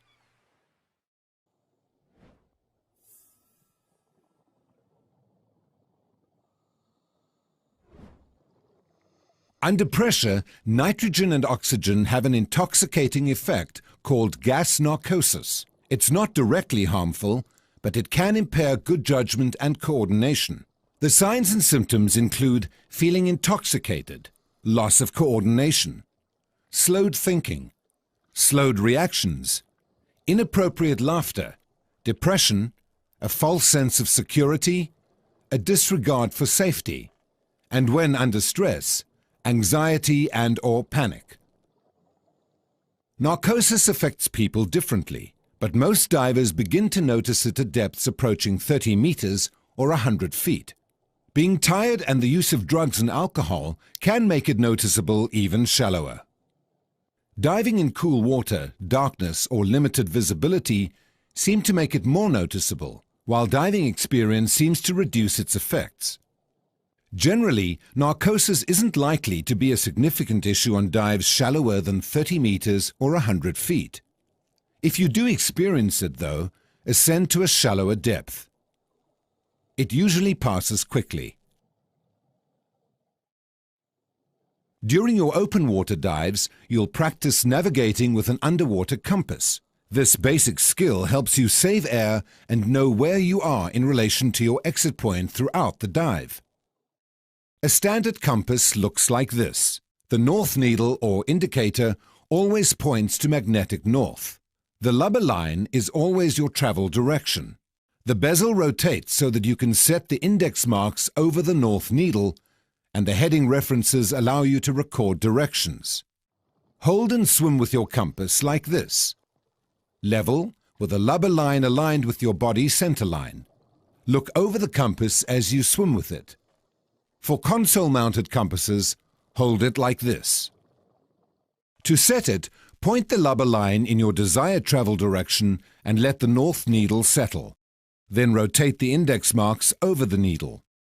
Now, keep the needle within the marks and the lubber line in line with your body as you swim. If you turn off course, the needle leaves the marks. Stop, turn back onto course, and then continue. While you navigate, your buddy maintains contact and watches the depth. To return on a reciprocal course, rotate the bezel 180 degrees and then turn until the needle's within the index marks. Now you're facing the way you came. Some compasses have 2 sets of index marks, so you don't have to reset the bezel. Just use the other set. A growing number of dive computers have electronic compasses. They operate similarly, but have different displays. See the manufacturer and your instructor about using yours if you have one. Throughout this course, you've learned about the limits you're responsible for staying within as a newly certified PADI open water diver. Let's summarize some of them. You were trained to a maximum depth of 18 meters or 60 feet, or the actual depth you've reached if shallower. With additional experience and training beyond the open water diver course, the maximum depth for recreational diving is 40 meters or 130 feet. You also train to dive in conditions as good as or better than those in which you train, within the no-stop limits of your dive computer or tables. You're qualified to participate in the PADI Advanced Open Water Diver course, Discover Local Diving Program, and many but not all PADI Specialty Diver courses. Ultimately, it is your responsibility to set your limits for each dive based upon your assessment of your skills, comfort level, and the dive conditions.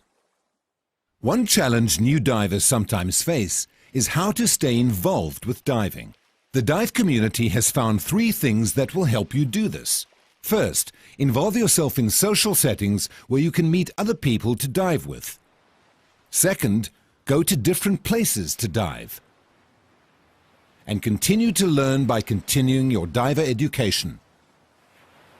It's easy to meet friends to dive with. Start with your PADI resort or dive center. They usually have clubs and activities, so jump in and join the fun.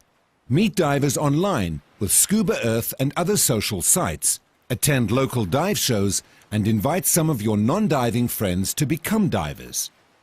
You also meet people through group dive travel. Your local dive operator likely organizes local and distant dive outings, as do dive clubs. With experience, you'll start planning individual trips too. Set training goals. What do you want to accomplish as a diver? Then, take dive courses that take you toward your goals and that interest you. This is another way to meet divers, and you can often package a course with dive travel. It's also been found that divers who invest in their scuba kit continuing diving and get more out of it. This isn't surprising. As you learned earlier, your own gear is the gear you prefer, adjusted for you, and suited to the diving you like. The purpose of the PADI system of diver education is to help you dive safely, but also to help you continue to enjoy diving. It provides a clear path with choices for growing in and enjoying diving in the ways and areas that you want. You may even already be thinking about one day becoming a PADI open water scuba instructor. By continuing your education with the PADI system, you learn new skills, make new diving friends, learn more about different kinds of equipment, and visit new places and dive sites. Talk to your instructor or dive operator about your interests, and visit PADI.com regularly for updates and additions to what the PADI system offers.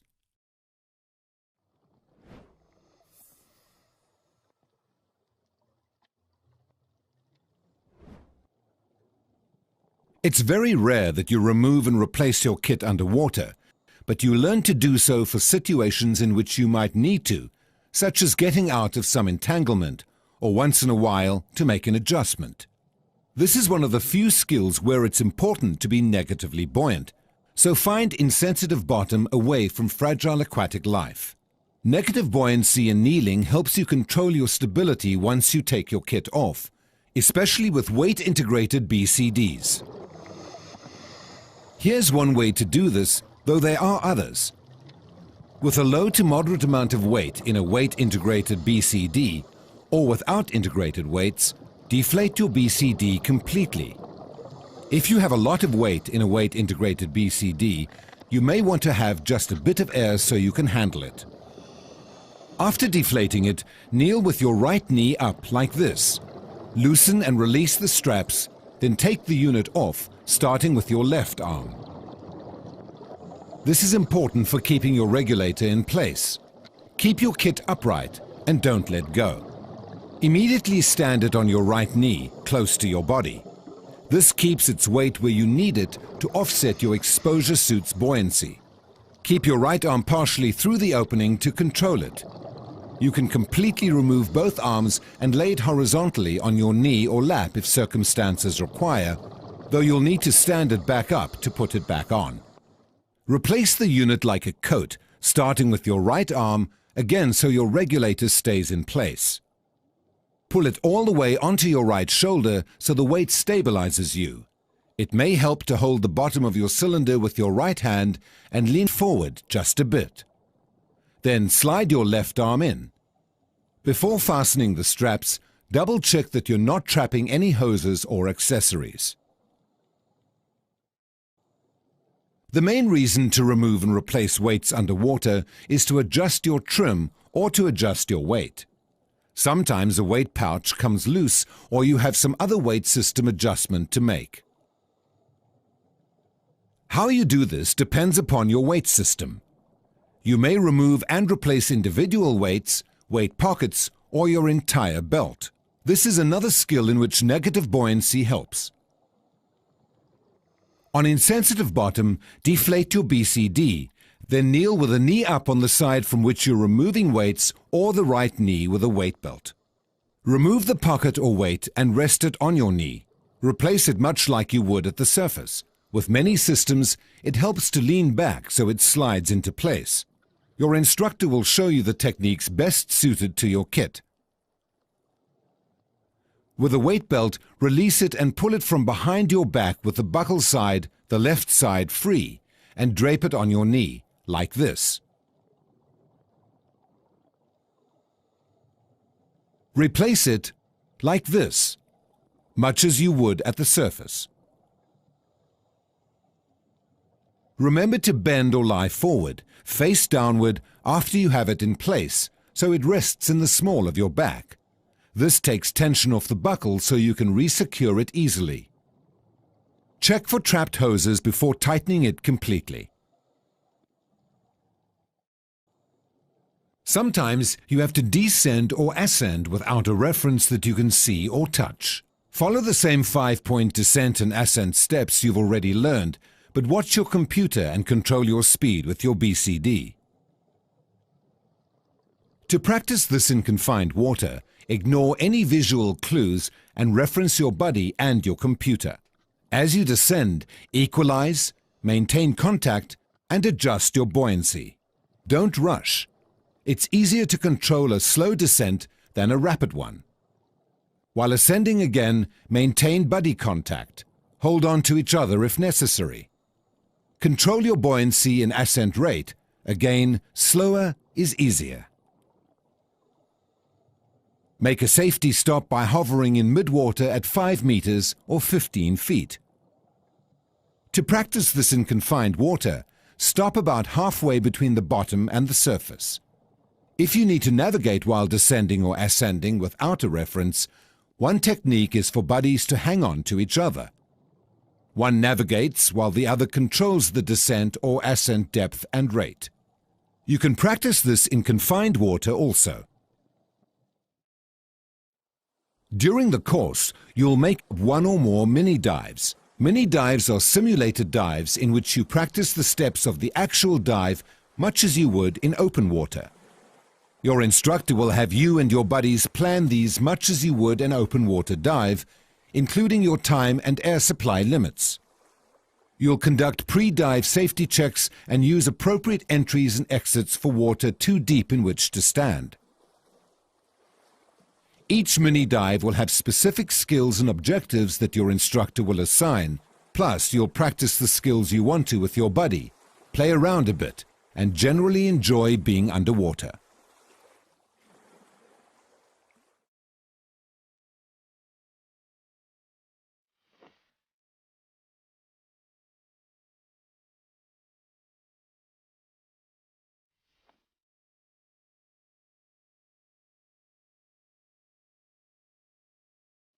Learning to dive can be challenging, but it's also rewarding, exciting, and new.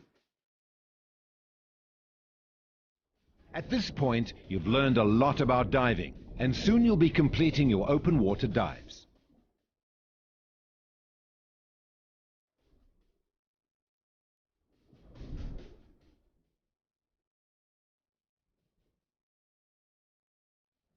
But as exhilarating and satisfying as it is to become a PADI open water diver, it's only the beginning.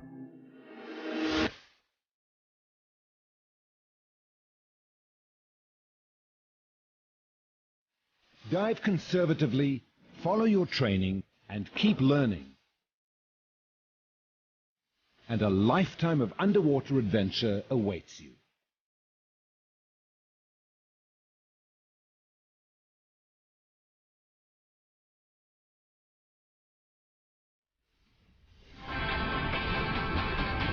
Welcome to diving.